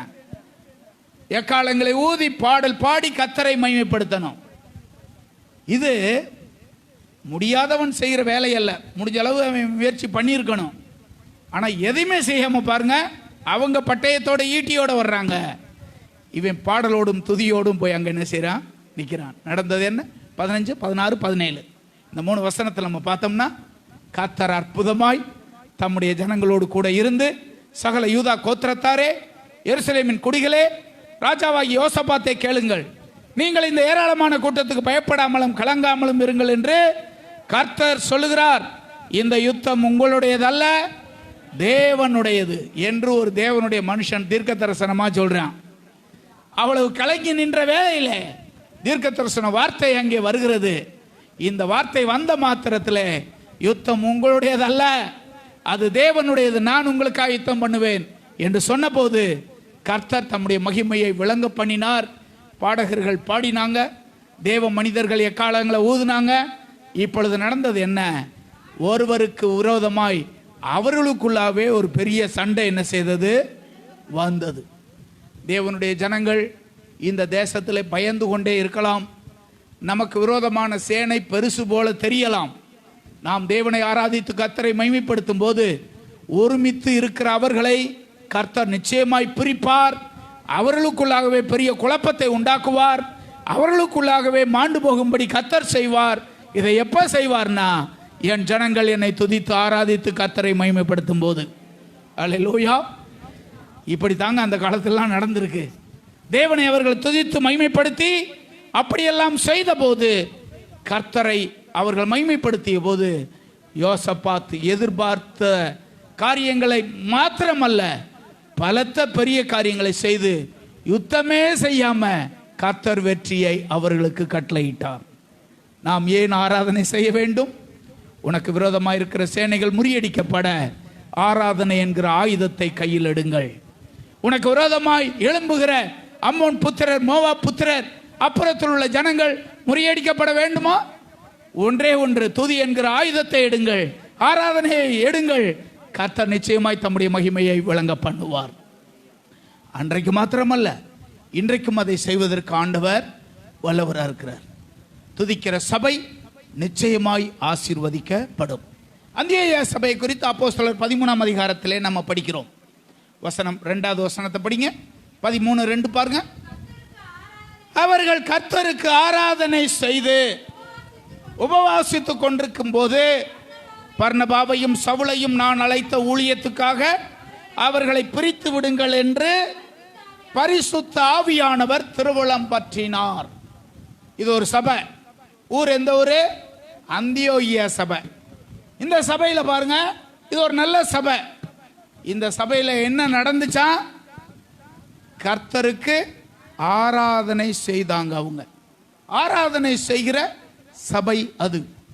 இந்த ஆராதனை செய்கிற நேரத்தில் பரிசுத்த ஆவியானவர் திருவுளம் பற்றினார். ஆராதனை நடக்கும்போது ஆண்டவர் நம்மோடு பேசுவார். நம்மை குறித்ததான தேவனுடைய திட்டத்தை ஆண்டவர் அங்கே வெளிப்படுத்துவார். தேவனுடைய திட்டத்தை ஆண்டவர் வெளிப்படுத்த வேண்டுமானால் தேவனுடைய சபையானது அது ஆராதிக்கிற சபையாக அது இருக்கணும். அல்லேலூயா. அடுத்த ஒரு கேள்வியை சொன்னேன். 3வதாக, ஆராதனையை நாம் எப்படி செய்ய வேண்டும்? ஆராதனையை நாம் எப்படி செய்யணும்? சொல்லுங்க, நீங்க சொல்லுங்க. படிச்ச பைபிள்ல இருந்து, வேத வசனத்திலிருந்து சொல்லுங்க. ஆராதனை நாம் எப்படி செய்யணும்? அதுக்கு ஒரு வசனத்தை சொல்லிடுறேன், அதுக்கு அடுத்து நாம கேள்விக்கு போவோம். ரோமர் 12ஆம் அதிகாரம் 1 வசனம். ரோமர் 12ஆம் அதிகாரம் 1 வசனம். அப்படி இருக்க சகோதரரே, நீங்கள் உங்கள் சரீரங்களை பரிசுத்தமும் தேவனுக்கு பிரியமான ஜீவ பலியாக ஒப்பு கொடுக்க வேண்டும் என்று தேவனுடைய இரக்கங்களை முன்னிட்டு உங்களை வேண்டிக் கொள்கிறேன். இதுவே நீங்கள் செய்யத்தக்க ஒரு புத்தி உள்ள ஆராதனை. நாம் செய்யத்தக்க புத்தி உள்ள ஒரு ஆராதனை இருக்கான். அந்த ஆராதனை எப்படி இருக்கணுமா? உங்க சரீரம் இருக்கு பத்தியலா, சரீரம். ஆராதனை நம்முடைய சரீரத்தில் தான் ஆண்டவரை ஆராதிக்க முடியும். நம்முடைய ஆத்மாவிலும் நாம் ஆண்டவரை ஆராதிக்க முடியும். சரீரத்தின் மூலமாக நாம் ஆண்டவரை ஆராதிக்க முடியும். பைபிளில் போட்டிருக்கு, ஆராதிக்கிற ஒரு மனுஷன் தன்னுடைய சரீரத்தை ஜீவ பலியாக என்ன செஞ்சிடணுமா? ஒப்பு கொடுத்துடணும்.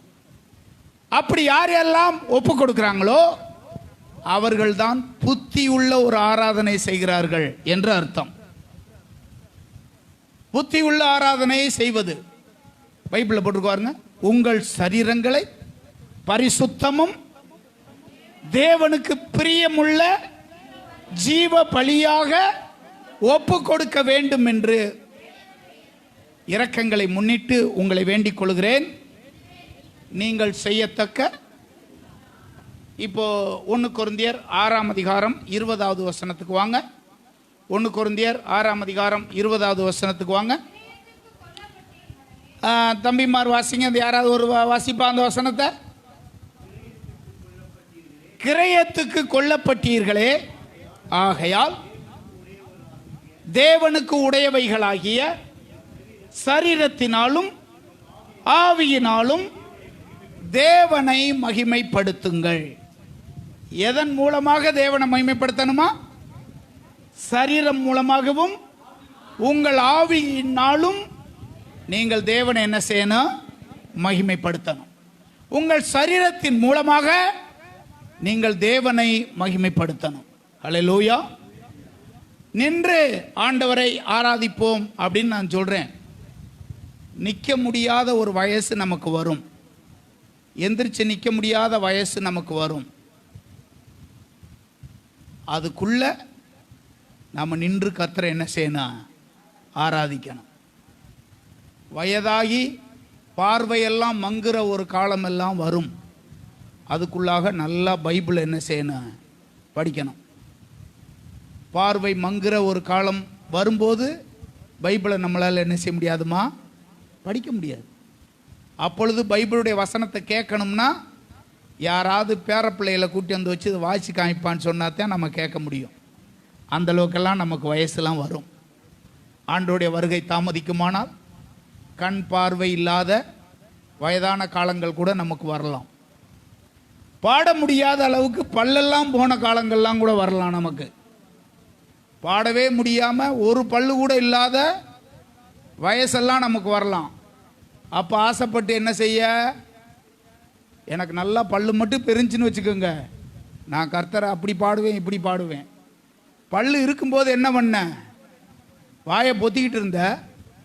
இப்போ வயசான கிழவனா கிழவி ஆனதுக்கு பின்னாடி என்ன நினைக்கிற? பாடணும்னு நினைக்கிற. நம்முடைய சரீரம் இருக்கு பாருங்க, இதை குறித்து தான் இந்த வசனத்துல எல்லாம் போட்டிருக்கு. கிரயத்துக்கு கொல்லப்பட்டீர்கள் அப்படின்னு போட்டிருக்கு. ஆண்டவர் இந்த சரீரத்தை கிரயத்துக்கு என்ன செஞ்சிட்டாரா? வாங்கிட்டார். ஆகையால் தேவனுக்கு உடையவைகளாகிய உங்க சரீரத்தினாலும் உங்க ஆவியினாலும் நீங்கள் தேவனை மகிமைப்படுத்துங்கள். கிரயத்துக்கு கொல்லப்பட்டீர்கள்.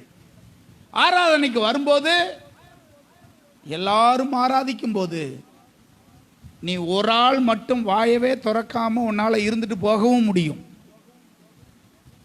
வாயை திறக்காம ஆண்டவரை சோத்திரம் பண்ணாம அப்படியே இருந்துட்டு ஆராதனை முடிஞ்ச உடனே எல்லாரும் போல உன்னால போக முடியும். ஆனால் உன்னை குறித்ததான தேவனுடைய திட்டம் என்னன்னு நீ தெரிஞ்சுக்கணும். உன்னை குறித்ததான தேவனுடைய திட்டம் என்ன? இஸ்ரவேல் ஜனங்களை குறித்ததான ஒரு குறைபாடு தேவனிடத்தில் இருந்தது. அந்த குறைபாட்டை குறித்து பழைய ஏற்பாட்டிலையும் புதிய ஏற்பாட்டிலையும் ஆண்டவர் பல இடங்களில் அதை குறித்து சொல்லுவார். குறிப்பாக ஒரு வசனத்தை சொல்றேன் பாருங்க. ரோமர் 1 வசனத்துக்கு பாருங்க. 21 வசனம் கூட பாருங்க. 1:21 பாருங்க.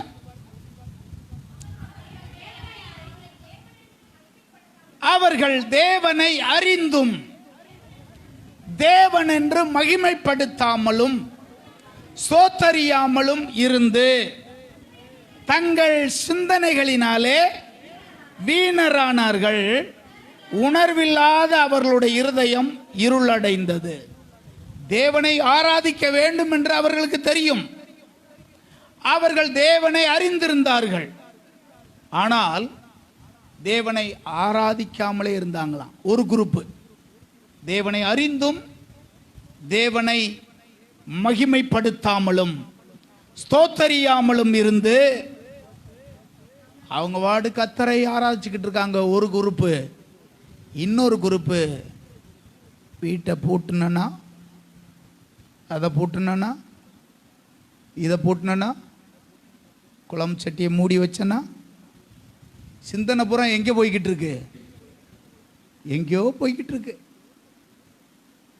அப்படிப்பட்ட சிந்தனை உடையவர்கள் தேவனை அறிந்திருந்தாலும் அவரை மகிமைப்படுத்த வேண்டும் என்று தெரிந்திருந்தாலும் உணர்வில்லாத இருதயம்னு போட்டிருக்கு பாருங்க. அவங்களுடைய இருதயம் எப்படிப்பட்டது? அப்ப யார் ஆண்டவரை ஆராதிக்க முடியும் அப்படின்னா, இருதயத்தில் உணர்வு இருந்தால் தான் உன்னால் ஆராதிக்க முடியும். என்னை காத்திருக்கிறார், எனக்கு இம்மட்டும் சுகபலன் ஆரோக்கியம் தந்திருக்கிறார், ஜீவனை குட்டி கொடுத்திருக்கிறார், ஆபத்து நேரத்தில் எனக்கு உதவி செஞ்சிருக்கிறார், எனக்கு இம்மட்டும் ஆயுசு நாட்களை கூட்டி கொடுத்திருக்கிறார், எனக்கு என்னோட தேவைகளை அற்புதமாக சந்தித்து வருகிறார், கை காலுக்கு நல்ல சுகபலன் ஆரோக்கியம் கொடுத்திருக்கிறார். இந்த தேவனை நான் ஆராதிக்க போறேன். இந்த ஆண்டவரை நான் ஆராதிக்க போறேன். இந்த ஆண்டவருக்கு நான் நன்றி சொல்ல போறேன். இந்த ஆண்டவரை நான் துதிக்க போறேன். உணர்வில்லாத இருதயம் எப்படி இருக்குமா? தேவனை அவர்கள் அறிந்தும் அவரை ஆராதிக்க வேண்டும் என்று தெரிந்தாலும் இருதயத்தில் அந்த உணர்வு இல்லாவிட்டால் அவங்க ஒருபோதும் கர்த்தரை என்ன செய்ய மாட்டாங்க, ஆராதிக்க மாட்டாங்க. ஆராதிங்க ஆராதிங்கன்னு சொல்ல வேண்டியதுதான். ஆனால் அவங்க அந்த உணர்வு அவங்கள்ட்ட என்ன செய்யாது, இருக்காது. அவர்கள் இஸ்ரவேலர்களே ஒரு சிலர் அப்படியாய் அவர்கள் இருந்தார்கள். 21 வசனமா, ரோமர் 1:21 அதை குறித்து நாம் படிக்கிறோம். அதில் தான் போட்டிருக்கு, உணர்வில்லாத அவர்களுடைய இருதயம். தம்பி, ஆராதனை நேரத்தில் நம்ம கவனிக்க வேண்டிய முக்கியமான காரியங்களை குறித்து ஆண்டவரோட பேசிட்டு வர்றார். என்னுடைய சரீரம் என்னுடையதல்ல, அவர் கிரயத்துக்கு வாங்கிட்டார். என்னுடைய சரீரத்தினாலும் என்னுடைய ஆவியினாலும் நான் தேவனை மகிமைப்படுத்துவதற்காகவே எகிப்திலிருந்து என்னை மீட்டெடுத்திருக்கிறார். என்னை அவர் எகிப்திலிருந்து மீட்டெடுக்கப்பட்ட முதல் காரணம் என்ன? அவரை ஆராதிக்கும்படி. நாம் எப்படி ஆராதிக்க வேண்டும் சொல்லுங்க, வரிசையா சொல்லுங்க. நாம் எப்படி ஆராதிக்கணும்? பைபிளில் படித்தவங்க உங்களுக்கு தெரிஞ்ச குறிப்புகளை வேகமா சொல்லுங்க. நாம் எப்படி எல்லாம் கர்த்தரை ஆராதிக்க வேண்டும்? வேதம் என்ன சொல்லுது தம்பி சொல்லுங்க. நாம் எப்படி கர்த்தரை ஆராதிக்கணும் சொல்லுங்க. கைகளை உயர்த்தி ஆராதிக்கணும். வசனம் இருக்கா? 28 சங்கீதம் 2 வசனம். நீங்க சொல்றதுக்கு நீங்க டக் டக்குன்னு சொல்லுங்க, நான் வசனத்தை மட்டும் சொல்லுவேன். நாம் எப்படி ஆராதிக்க வேண்டும்? 103 சங்கீதம் 2வது வசனம், 3வது வசனம். அந்த 28 சங்கீதம் 2 வசனம் வாசிங்க. 28:2, நான் உம்மை நோக்கி சத்தமிட்டு உம்முடைய பரிசுத்த சந்நிதிக்கு நேராக கை எடுக்கையில் என் விண்ணப்பங்களின் சத்தத்தை. அப்படியானால் கை உயர்த்தி ஆண்டவரை ஆராதிக்க வேண்டும் என்பது பாஸ்டருடைய கட்டளை அல்ல. அது யாருடைய கட்டளை என்றால், என்னுடைய சரீரத்தில் ஒரு பகுதி கை. எத்தனை பேருக்கு கையில் ப்ராப்ளம் இருக்கு? கை ஒடிஞ்சிருக்காங்க. எனக்கு அப்படிலாம் இல்லையே, ஆண்டவர் நல்ல கையை கொடுத்துருக்காரு. இந்த கையை வச்சு ஆண்டவர் நான் என்ன செய்ய போகிறேன்? ஆராதிக்க போகிறேன்.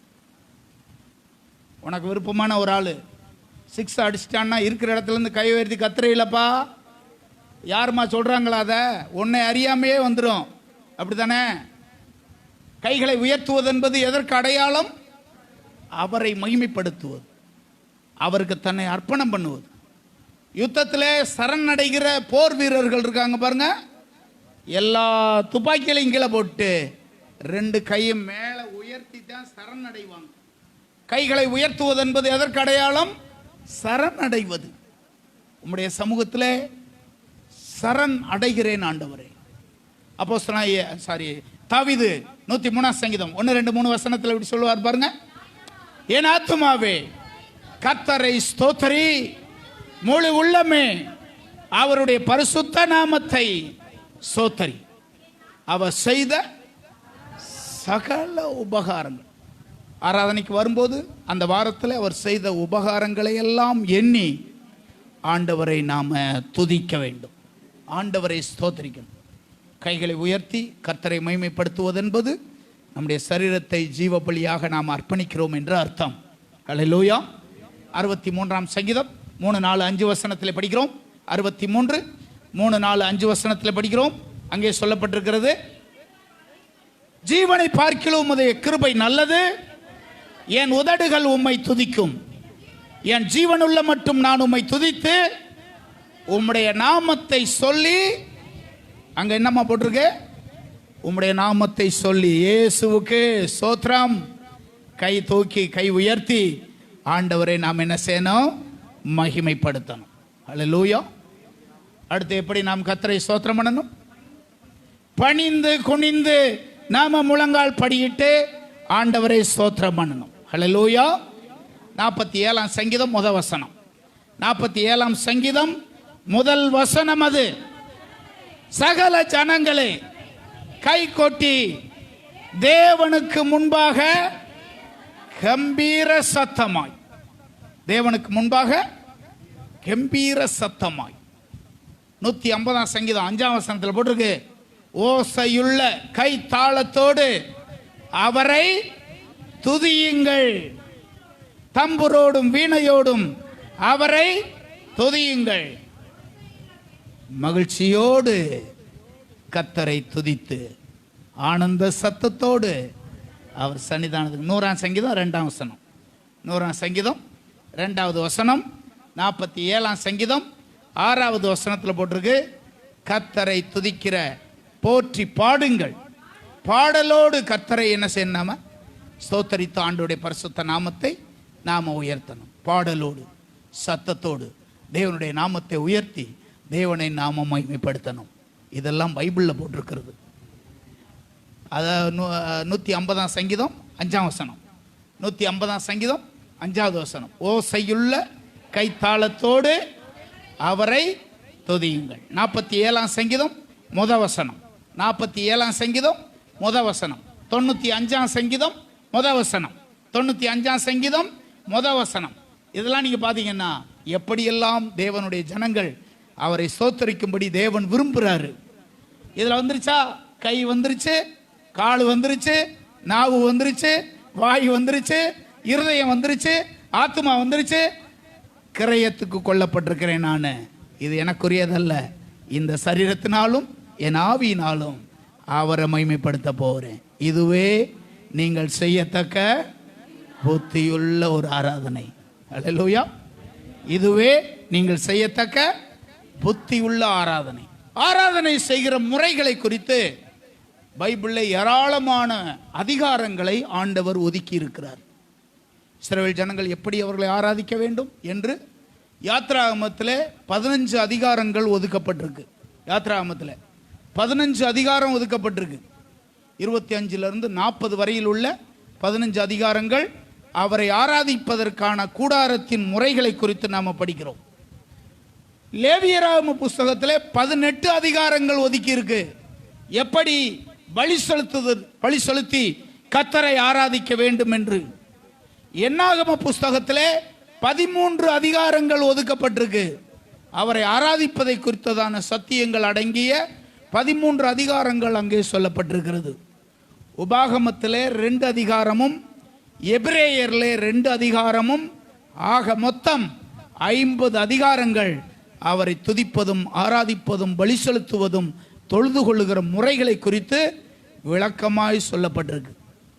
இதற்காக ஆண்டவர் சிரத்தை எடுத்து நமக்கு எழுதி வச்சிருக்காரு. துதிக்கிறது. மீண்டும் ஒரு விஷயம் சொல்றேன். யாத்ராகமத்திலே 15 அதிகாரங்கள், லேவியராகமத்திலே 18 அதிகாரங்கள், என்னாகமத்திலே 13 அதிகாரங்கள், உபாகமத்திலே 2 அதிகாரங்கள், எபிரேயர்லே 2 அதிகாரங்கள். இது மொத்தத்தில் நீங்க கூட்டி பார்த்தீங்கன்னா 50 அதிகாரம் வரும். இவைகள் எல்லாவற்றையும் ஆண்டவர் நமக்கு கொடுத்ததனுடைய நோக்கம் என்னவென்றால், என் ஜனங்கள் இப்படி என்னை ஆராதிக்கணும், இப்படி என்னை ஆராதிக்கணும். இதுதான் உங்களை என்னை குறித்ததான தேவனுடைய சித்தம். அது அல்லேலூயா. 4வது குறிப்பு, ஆராதனைக்கான தடைகள். தடை வருமாங்க? வருதா? உங்களுக்கெல்லாம் ஆராதனைக்கு போறதுக்கு தடை வருதா? தாய் மாமா என்னைக்கு தான் வருவார் வீட்டுக்கு? கரெக்டா சனிக்கிழமை நைட்டு வந்துருவார். சனிக்கிழமை நைட்டு வந்துடும். மாமா வந்துடுவார். அம்மா உன்னை இப்படிலாம் வளர்த்தேன், எனக்கு பிறந்த போது நான் வந்து உன்னை பார்த்தேன் கொண்டேன், இப்படிலாம் பேச ஆரம்பிப்பார். அது வரைக்கும் வராத மாமா என்னைக்கு வந்துடுவார்? சனிக்கிழமை வந்துடுவார், நைட்டு வந்துடுவார், ஞாயிற்றுக்கிழமை காலையில் வந்துடுவார். இந்த மாமாவை கொண்டு வந்தது யாருன்னு உங்களுக்கு தெரியணும். மாமா கொண்டு வந்தது யாரு? மாமாவை பார்த்து பேசணும். உன்னை சாத்தாதான் மாமா கொண்டு வந்துருச்சு. உன்னை வீட்டுக்கு கொண்டு வந்தது யாரு அப்படின்னு சொல்லக்கூடாது. நம்ம ஸ்பிரிட்ல நம்ம உணர்ந்துக்கிறோம்னா இந்த மாமாவை கொண்டு வந்தது யாரு? இப்ப என்ன செய்யணும்? மாமாவா ஆராதனை கூப்பிட்டு பார்க்கணும். எங்க சர்ச்சுக்கு வா மாமா, ஒரு நாளைக்கு வந்து பாரு மாமா அப்படின்னும். அவர் வரமாட்டேமா, நீ போயிட்டு வாமா அப்படின்வாரு. நீ போயிட்டு வாமான்னு உங்களை விட்டாருன்னா பரவாயில்ல. என்னம்மா போற, இன்னைக்கு ஒரு நாளைக்கு போகக்கூடாதா, இருக்கக்கூடாதா? இப்படித்தான் சாத்தான் என்ன செய்வேன், இன்னைக்கு ஒரு நாள் தானே போகக்கூடாது, இருக்கக்கூடாதா அப்படின்லாம் தடையை உண்டாக்குவேன். சாத்தான் ஏதாவது ஒன்று சொல்லி தடையை உண்டாக்குவேன். இன்னைக்கு ஒரு நாள் தானே அப்படின்னு. ஒருபோதும் அவருக்காக இருந்து விடக்கூடாது. அந்த மாமாவை இங்கே கொண்டு வரணும். மாமாவை எங்கே கொண்டு வரணும்? சர்ச்சில் கொண்டு வரணும். இங்கே நடக்கிறதெல்லாம் பார்ப்பாரு. 2 மணி நேரம் 3 மணி நேரம் அவரால் உட்காந்துருக்க முடியுமா? அந்த மாமா நினைப்பாரு, இது வீட்டுக்கு போகணும்னா போச்சுரா, எங்கேயோ கொண்டு போய் நம்மளை உட்கார வச்சு, அவருக்கு இப்படிலாம் பழக்கம் இருக்காது நம்மளை மாதிரிலாம் உட்கார்றதுக்கு. அப்புறம் சாகிற வரைக்கும் சனிக்கிழமை வரவே மாட்டார். ஒன்று ரசிக்கப்படுவார் வந்தார்னா, இல்லைன்னா அதுக்கு பின்னாடி என்ன செய்ய மாட்டார், வரமாட்டார். நிச்சயமாக தடை வருமுங்க. முக்கியமானவங்க செத்து போயிடுவாங்க, முக்கியமான வீட்டில் கல்யாணம் நடக்கும், முக்கியமான காரியங்கள் ஏதாவது நடக்கும், முக்கியமான ஏதாவது முகூர்த்தங்கள் நடக்கும். எப்படியாவது ஒன்று ஆராதனைக்கு போவிடாதபடிக்கு தடை வந்துக்கிட்டே இருக்கும். ஹல்லேலூயா. இந்த வருஷம் ஒரு வருஷத்துக்கு 52 ஞாயிற்றுக்கிழமை. எத்தனை ஞாயிற்றுக்கிழமை? 52 ஞாயிற்றுக்கிழமை இருக்கும். இந்த 52 ஞாயிற்றுக்கிழமையும் அப்போ 6 மாதத்துக்கு எத்தனை ஞாயிற்றுக்கிழமை வரும்? 26 ஞாயிற்றுக்கிழமை வரும் 6 மாதத்துக்கு. ஒரு வருஷத்துக்கு 52, 26 இப்படி நீங்கள் பிரித்து வச்சுக்கோங்க. இப்போ வருஷம் ஆரம்பித்ததுலேருந்து பாருங்கள், ஒரு வாரமாவது சர்ச்சுக்கு வராமல் ஆண்டவரை தேடி வந்தவங்க கை உயர்த்தி ஆமென்னு சொல்லுங்கள். ஒரு வாரமாவது சர்ச்சுக்கு வராமல் ஆண்டவரை தேடி போனவங்க எல்லா வாரமும். நம்முடைய வாழ்க்கையில் ஒரு தீர்மானம் பண்ணிடணும், யார் செத்தாலும் பரவாயில்ல, நீங்கள் போய் என்ன உயிரோட எழுப்ப போறீங்களா? ஏம்மா நீ போய் என்ன இங்கே என்ன செய்ய போறீங்க, உயிரோட எழுப்ப போறியா? யார் கல்யாணம் வச்சாலும் ரைட்டு, நீங்கள் போகல என்னென்ன அங்கே தாலி கட்டி நிற்க போதாம்மா? ஒன்றும் நிற்காது, அவன் தாலி கட்டிடுவாங்க, ஒன்றும் பிரச்சனை இல்லை. உள்ளத்தில் ஒரு தீர்மானம் பண்ணிடணும், யார் செத்தாலும் சரி, யார் போனாலும் சரி, எது நடந்தாலும் சரி, நான் ஆண்டவரை ஆராதிக்க என்ன செய்ய போகிறேன், நான் போக போகிறேன், ஆண்டவரை ஆராதிக்க போக போகிறேன். சனிக்கிழமை ஆலயத்துக்கு கிளம்பணும். நாங்கள் சின்ன பிள்ளையாக இருக்கும்போது ஆலயத்துக்கு நாங்கள் கிளம்பணும், சனிக்கிழமை கிளம்பணும். போகும்போதே ஒரு மாலை மத்தியானம் சாப்பாடு சாப்பிட்டோன்னே கிளம்பணும். ஒரு 2 மணிக்கெல்லாம் வீட்டில் இருந்து நடைய கட்டணும். அங்கே போய் 6 மணி 6:30 மணிக்கு போய் அந்த சர்ச்சுக்கு போய் சேர முடியும். திடீர்னு கிளம்புற நேரத்தில் மழை வந்துடும், மழை கூடிரும், மின்னல் வெட்ட ஆரம்பிக்கும், மழை வர்ற மாதிரி இருக்கும், என்ன செய்யறதுன்னு தெரியாது. அப்படிப்பட்ட சூழ்நிலையிலையும் 15 கிலோமீட்டர் நடந்தே போகணும். இடத்தட்டில் மழை பெஞ்சினாலும் பெஞ்சதேன்.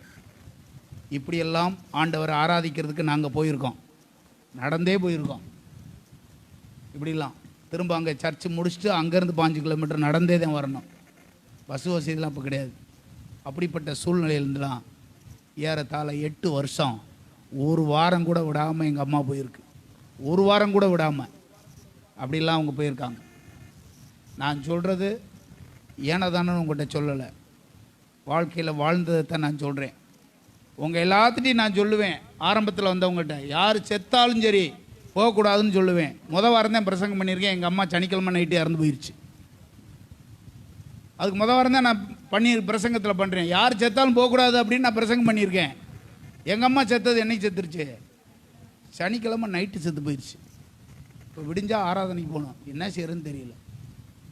அதை மாதிரியே கணக்காக பாருங்கள், எங்கள் பெரியம்மாவும் சனிக்கிழமை நைட்டே இறந்து போயிடுச்சு, சனிக்கிழமை இறந்து போயிடுச்சு. சொல்லி வச்சது மாதிரி 2 பேரும் சனிக்கிழமை இறந்துட்டாங்க.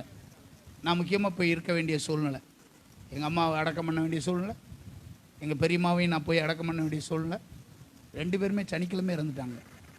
அப்படி இருந்து உங்களுக்கு தெரியும், அப்போ இருந்தவங்களுக்கு தெரியும், விடிஞ்சும் விடியாதுக்கு முன்னாடி 5 மணிக்கெலாம் காலையில், ஞாயிற்றுக்கிழமை காலையில் 5 மணிக்கெலாம் அடக்கம் பண்ணிவிட்டு ஆராதனைக்கு பேரையூர் வந்துட்டேன். நான் அடக்கம் பண்ணிவிட்டு இங்கே வந்துட்டேன் ஆராதனைக்கு.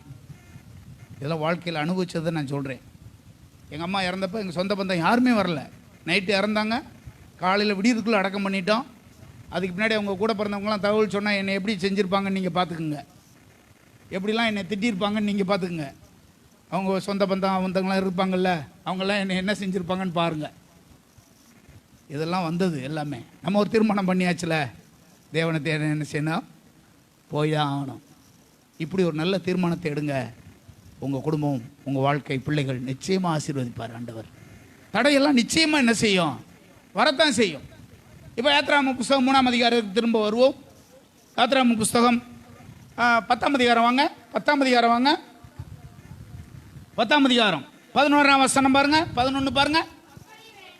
அப்படி வேண்டாம், புருஷராகிய நீங்கள் போய் கர்த்தருக்கு ஆராதனை செய்யுங்கள், இதுதானே நீங்கள் விரும்பி கேட்டது என்று சொன்னான். இப்போ இஸ்ரவேல் ஜனங்கள் பார்வோன்ட்ட போய் இப்படி சொல்றாங்க, மோசே ஆரோனும் நாங்க எல்லாரும் போகணும் ஆண்டவர் ஆராதிக்க, நாங்க குடும்பமா போகணும் அப்படின்னு சொல்றாங்க, போய் சொல்றாங்க. ஆனா அவன் என்ன தெரியுமா சொல்றான், ஆம்பளைங்க மட்டும் போங்க. ஆனா இப்போ உள்ள சாத்தா என்ன தெரியுமா பண்றான், பொம்பளைங்க மட்டும் போங்க. எல்லா சர்ச்சிலையும் என்ன சொல்றான், உங்க வீட்டுக்காரர் யார் யாருக்கெல்லாம் வீட்டுக்காரர் இங்க வரல, வெளியில இருக்காங்க, கை வைத்து காமிங்க. வீட்டில் இருக்காங்க பாஸ்டர், வரமாட்டாங்க பாஸ்டர். சாத்தியம் எப்படிலாம் தடுத்து வச்சிருக்கான் பத்தியில. இப்போ இருக்கிற சாத்தியம் பொம்பளைங்களை பிடிச்சிக்கிட்டான், பொம்பளைங்க வர்றாங்க, ஆம்பளைங்களை பிடிச்சிக்கிட்டான். அப்போ இருந்த பார்வோன்னு என்ன சொல்கிறான் பாருங்க, இப்போ ஆம்பளைங்க மட்டும் போங்க, குடும்பத்தோடு போயிடாத, பொண்டாட்டி பிள்ளை எல்லாமே என்ன செய்யட்டான் இங்கே இருக்கட்டும், நீங்கள் மட்டும் போயிட்டு முடிச்சுட்டு வந்துருங்க, நிரந்தரமாக அங்கே போயிடாதீங்க. இதுதான் இன்றைக்கும் பார்வோனுடைய ஆவி கிரியை செய்வது. ஆனால் அதற்கு மோசேயும் ஆரோனும் சொன்ன பதில் என்ன, 9ஆம் வசனம் போட்டிருக்கு. அதற்கு மோசே, எங்கள் இளைஞரோடும் எங்கள் முதியோரோடும் எங்கள் குமாரரோடும் எங்கள் குமாரத்திகளோடும் எங்கள் ஆடுகளையும் மாடுகளையும் கூட்டிக் கொண்டு நாங்கள் போவோம், கர்த்தருக்கு பண்டிகை நாங்கள் போய் என்ன செய்யணும், ஆராதிக்கணும். தேவனுடைய திட்டம் என்ன தெரியுமா, நீ குடும்பத்தோட கர்த்தரை வந்து ஆராதிப்பது, பிள்ளைகளோடு வந்து ஆராதிப்பது, கணவரோடு வந்து ஆராதிப்பது, மனைவியோடு வந்து ஆராதிப்பது, குடும்பமாய் கர்த்தரை சேவிப்பது. இதுதான் தேவன் நம்மை குறித்து வச்சிருக்கிறதான தேவனுடைய திட்டம். அது தடை எப்படிலாம் வந்துச்சு பாருங்க. மோசே அதுக்கு ஒத்துக்கிற மாட்டேன்ட்டான். இல்லை நாங்கள் பிள்ளைகளோட குடும்பம் கூட்டோட எல்லாரோட என்ன செய்யணும், நாங்கள் போகணும். உங்கள் இடத்துல பிரசங்கம் பண்ணுறேன், நான் சொல்கிறேங்க, பைபிளை நான் கற்றுக்கிட்டது 10 வயசுக்கு உள்ளக்கே. எத்தனை வயசுக்குள்ள? 10 வயசுக்குள்ளே தான் நான் பைபிள் அதிகமாக கற்றுக்கிட்டேன். எப்படி 10 வயசுக்குள்ளே எப்படி நீங்கள் கற்றுக்கிட்டீங்க? 10 வயசுக்குள்ளே எப்படி நீங்கள் தெரியும்? சின்ன பிள்ளையாக உட்காந்துருந்தது, அப்போ பிரசங்கம் பண்ணுறாங்க, அதை பார்த்துக்கிட்டு என்ன செய்யறேன், நான் அப்படியே உட்காந்துக்கிட்டே இருக்கேன். அவங்க சொல்கிறது பூரா, பாஸ்டர் சொல்கிறது பூரா விளையாட்டுத்தனமாக அப்படியே என்ன செஞ்சுக்கிட்டு இருந்தேன். என்னுடைய ஸ்பெஷல் பாடம் வந்து ஆசரிப்பு கூடாரம். அது இப்போ உள்ள பாஸ்டருங்க பலருக்கு தெரியாது, பாஸ்டர்களுக்கே தெரியாது. பல பாஸ்டருங்க வரும்போது அந்த பாடத்தெல்லாம் அவங்களுக்கு நான் சொல்லி கொடுப்பேன். அதை நான் எப்போ கற்றுக்கொண்டேன் என்றால், ரொம்ப சின்ன வயசில் எங்கள் பாஸ்டர் அதை நடத்துவாங்க, ரொம்ப சின்ன பையனாக இருக்கும்போது. அப்படி தான் நான் கற்றுக்கொண்டேன். பிள்ளைகள் ஏன் ஆலயத்துக்குள்ளே வரணும், அவங்களுக்கு அது புரியாமல் இருக்கலாம். ஆனால் வார்த்தைகள் செவிகளில் என்ன செய்யணும், விழுந்து கொண்டே இருக்கணும். வார்த்தைகள் செவியில் விழுந்துக்கிட்டே இருக்கணும், வார்த்தைகள் அவங்க கேட்டுக்கிட்டே இருக்கணும். கொண்டைப்பட்டியில் ஒரு நாள் நான் பிரசங்கம் பண்ணிக்கிட்டு இருக்கேன். அங்கே ஒரு ஷெட்டு போட்டு கொஞ்ச நாள் ஆராதித்தோம். நான் பிரசங்கம் பண்ணிக்கிட்டே இருக்கேன். அப்போது ஒரு 10 பேர் அங்கே உட்காந்துருக்காங்க. அது கீழே தரையில் மண்ணாக இருக்கும். அங்கே மண்ணை குமிச்சு சில பிள்ளைகள் விளாண்டுக்கிட்டு இருக்காங்க. நான் இங்கே உட்காந்து மக்கள் உட்காந்துருக்காங்க, நான் பிரசங்கம் பண்ணுறேன். திடீர்னு எங்கள் அம்மாவை குறித்து நான் ஒரு வார்த்தை சொல்கிறேன். எங்கள் அம்மா படிக்காதவங்க, ஆனால் பைபிளை பற்றி பல காரியத்தை தெரிஞ்சவங்க அப்படின்னு நான் மக்கள்கிட்ட பிரசங்கம் பண்ணுறேன். அங்கே ஒரு சின்ன பிள்ளை மண்ணை கூட்டி விளாண்டுக்கிட்டு இருக்க பிள்ளை சொல்லுது, உங்கள் அம்மா படிக்கலையா, நான் யூகேஜி படிக்கிறேன் அப்படின்ட்டுருச்சு. நம்ம நினச்சிக்கிட்டு இருக்கோம் அந்த பிள்ளை விளாண்டுக்கிட்டு இருக்குன்னு. ஆனால் அது விளாண்டுக்கிட்டு இருந்தாலும் என்ன செய்யுது, நான் பேசுகிறது அது கேட்டுக்கிட்டே இருக்குது. அது வேற யாரும் இல்லை, யோசுவா மக தான் அது. இப்போ காலேஜில் படிச்சுக்கிட்டு இருக்கு அந்த பிள்ளை. அப்போ அந்த பிள்ளை சின்ன பிள்ளைய பிறந்திருந்தப்போ அந்த சொல்லுச்சு, ஏன் சின்ன பிள்ளைய ஆலயத்துக்குள்ளே வரணும், உள்ளே இருக்கிற வார்த்தைகள் நிச்சயமாக உங்களுக்கு என்ன செய்யும், கிரியை செய்யும். பிள்ளைகள் வருவதற்கு தடை வரலாம், வீட்டுக்காரர் வர்றதுக்கு தடை வரலாம், நீ வர்றதுக்கு தடை வரலாம், குடும்பமாக வர்றதுக்கான தடை வரலாம். நாம் அதை ஜெயிக்கணும். அல்லேலூயா. தானியேலுக்கு தடை வந்துச்சா இல்லையா? இதை தவிர வேற எதையும் என்ன செய்யக்கூடாது, ஆராதிக்க கூடாது, நமஸ்கரிக்க கூடாது அப்படின்ற தடை வந்தது. சாத்ராக் மேஷாக் ஆபேத்நேகோவுக்கு தடை வந்தது.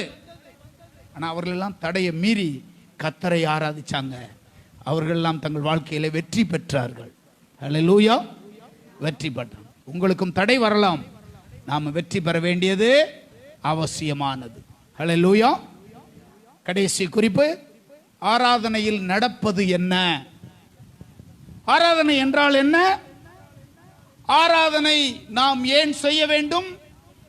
ஆராதனை எப்படி செய்ய வேண்டும்? ஆராதனைக்கு வருகிற தடைகள் என்ன? இப்பொழுது ஆராதனையில் என்ன நடைபெறுகிறது? நான் ஏற்கனவே சொன்னது போல அந்தியோகியா சபையில் ஜனங்கள் கர்த்தரை துதித்து அவங்க ஆராதனை பண்ணிக்கிட்டு இருக்காங்க. இப்பொழுது நடந்தது என்ன? பரிசுத்த ஆவியானவர் இறங்கி வந்தார். தேவனுடைய வார்த்தையை ஆண்டவர் அனுப்பினார். அந்த சபையில் தேவனுடைய திட்டம் என்ன என்பதை குறித்து ஆண்டவர் சொல்றாரு. பவுலையும் பர்னபாவையும் நான் அழைத்த ஊழியத்துக்கு பிரித்து விடுங்கள். தேவனை ஆராதிக்கிற அந்த சபையிலே வரங்கள் கிரியை செய்கிறது. பரிசுத்த ஆவியானவர் திருவுளம் பற்றுகிறார். தேவ பிரசன்னம் அங்கே இறங்கி வருது. தேவ மகிமை அங்கே இறங்கி வருது. தேவனுடைய மகிமை வல்லமை அங்கே இறங்கி வருகிறது. தேவனுடைய வார்த்தைகள் தொனிக்கிறது. ஆராதனை நேரத்தில் நீ தேவனை ஆராதிக்கிற உன் சரீரம் முழுவதையும் முழு பலத்தோடும் முழு ஆவியோடும் நீ தேவனை ஆராதித்தால் நிச்சயமா ஆராதனையிலே கர்த்தர் செய்கிற அற்புதமான செயல்னால நெடுநாள் வியாதிகளை கர்த்தர் சுகமாக்குவார். நெடுநாள் பலவீனங்களை கர்த்தர் உனக்கு அற்புதமாய் சுகமாக்குவார். இது அநேக ஆராதனையில் நடந்திருக்கு. தேவ பிரசன்னம் இறங்கி வரும்போது வியாதிகள் சுகமாகும். இருதயத்தின் காயங்களை கர்த்தர் ஆற்றுவார். உள்ளத்தில் உள்ள பாரங்களை கர்த்தர் நீக்கி போடுவார். இதெல்லாம் ஆராதனையில் என்ன செய்து நடக்கிறது. எனவே தேவனுடைய ஜனங்கள் உங்கள் சரீரங்களை தேவனுடைய கரத்தில் ஒப்பு கொடுத்து விட்டு உன் நாவால், உன் கைகளால், உன் இருதயத்தால், உன் உதட்டால் நீ கர்த்தரை மகிமைப்படுத்துகிற ஒரு தேவனுடைய மனுஷனா இருக்கணும். அப்படி இருந்தால் நிச்சயமாய் சாலமோனின் விருப்பத்தை நிறைவேற்றின ஆண்டவர். ஆபிரகாமுக்கு மீண்டுமாய் வாக்குத்தத்தங்களை நினைவுபடுத்தி அவனோடு பேசி தம்முடைய மகிமையை வெளிப்படுத்தின ஆண்டவர் உனக்கும் நிச்சயமாய் செய்யாமல் இருப்பாரோ? உனக்கு தம்முடைய வல்லமையை வெளிப்படுத்தாமல் இருப்பாரா? நிச்சயமாய் செய்து தம்முடைய மகிமையை உனக்காக வெளிப்படுத்துவார். ஹல்லேலூயா. ஒரு சில நிமிஷங்கள் நாம் எல்லாரும் அப்படி எழுந்திருந்து ஆண்டவரை ஒரு நிமிஷம் ஸ்தோத்திரம் பண்ணிட்டு நாம் இங்கிருந்து நாம் கடந்து செல்ல போகிறோம். எல்லாரும் ஆண்டவருடைய முகத்தை பார்க்கும்படியாக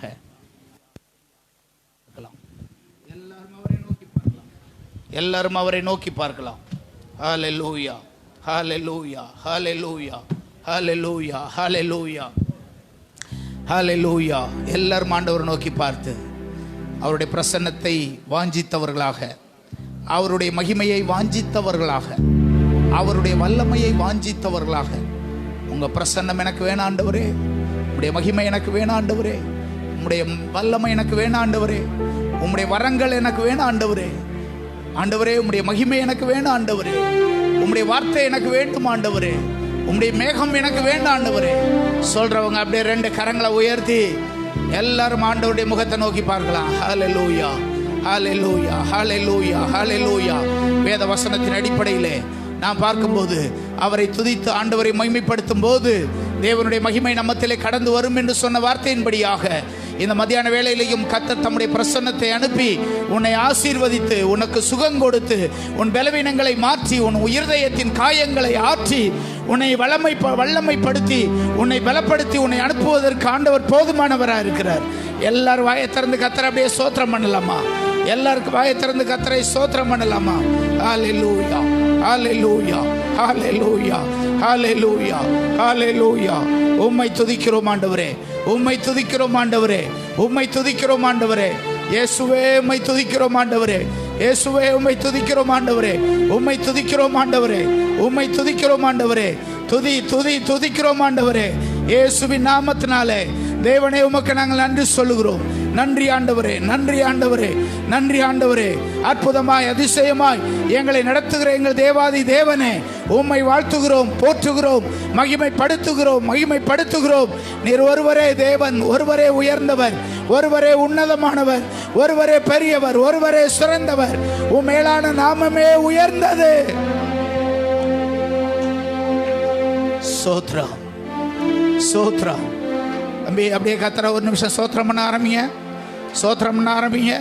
வாயை திறந்து கத்தர அப்படியே சோத்திரம் பண்ண ஆரம்பிங்க. எல்லாரும் ஒருவர் அமைதியா இருக்க வேண்டாம்.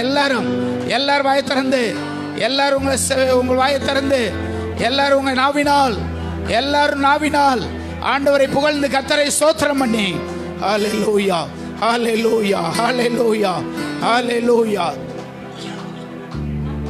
ஹல்லேலூயா, ஹல்லேலூயா, ஹல்லேலூயா, ஹல்லேலூயா, ஹல்லேலூயா, ஹல்லேலூயா, ஹல்லேலூயா.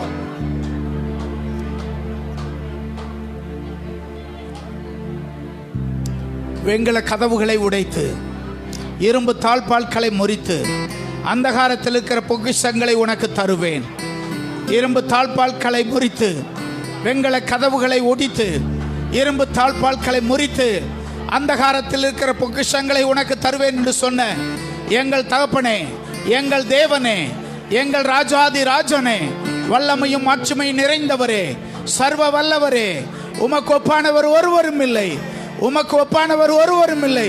நீர் ஒருவரே உயர்ந்தவர், ஒருவரே சிறந்தவர், ஒருவரே பெரியவர், எல்லா தடைகளையும் மாற்றுகிறவர். உம்மை நன்றியோடு நாங்கள் துதிக்கிறோம், ஸ்தோத்தரிக்கிறோம்.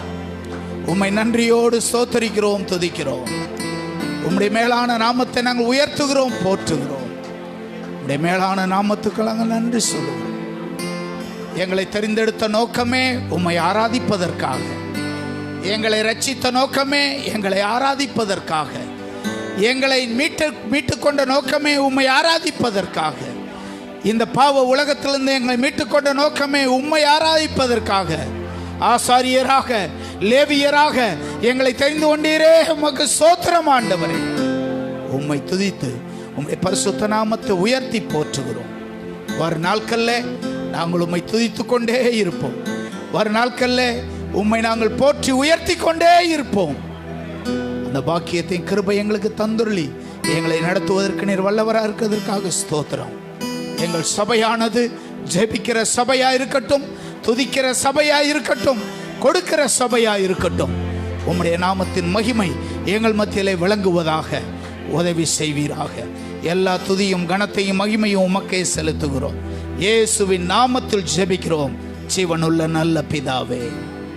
என் ஆத்துமாவே கர்த்தரை ஸ்தோத்திரம், என் முழு உள்ளமே பரிசுத்த நாமத்தை ஸ்தோத்திரம். என் ஆத்துமாவே கர்த்தரை ஸ்தோத்திரம். கர்த்தர் செய்த சகல உபகாரங்களையும் மறவாதே.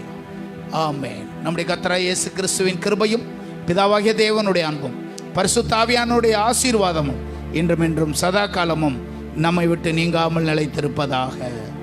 ஹல்லேலூயா, ஹல்லேலூயா, ஹல்லேலூயா. எல்லாருக்கும் ஸ்தோத்திரம். ஆண்டவர் உங்களை ஆசீர்வதிப்பாராக, கூட இருப்பாராக. God bless you.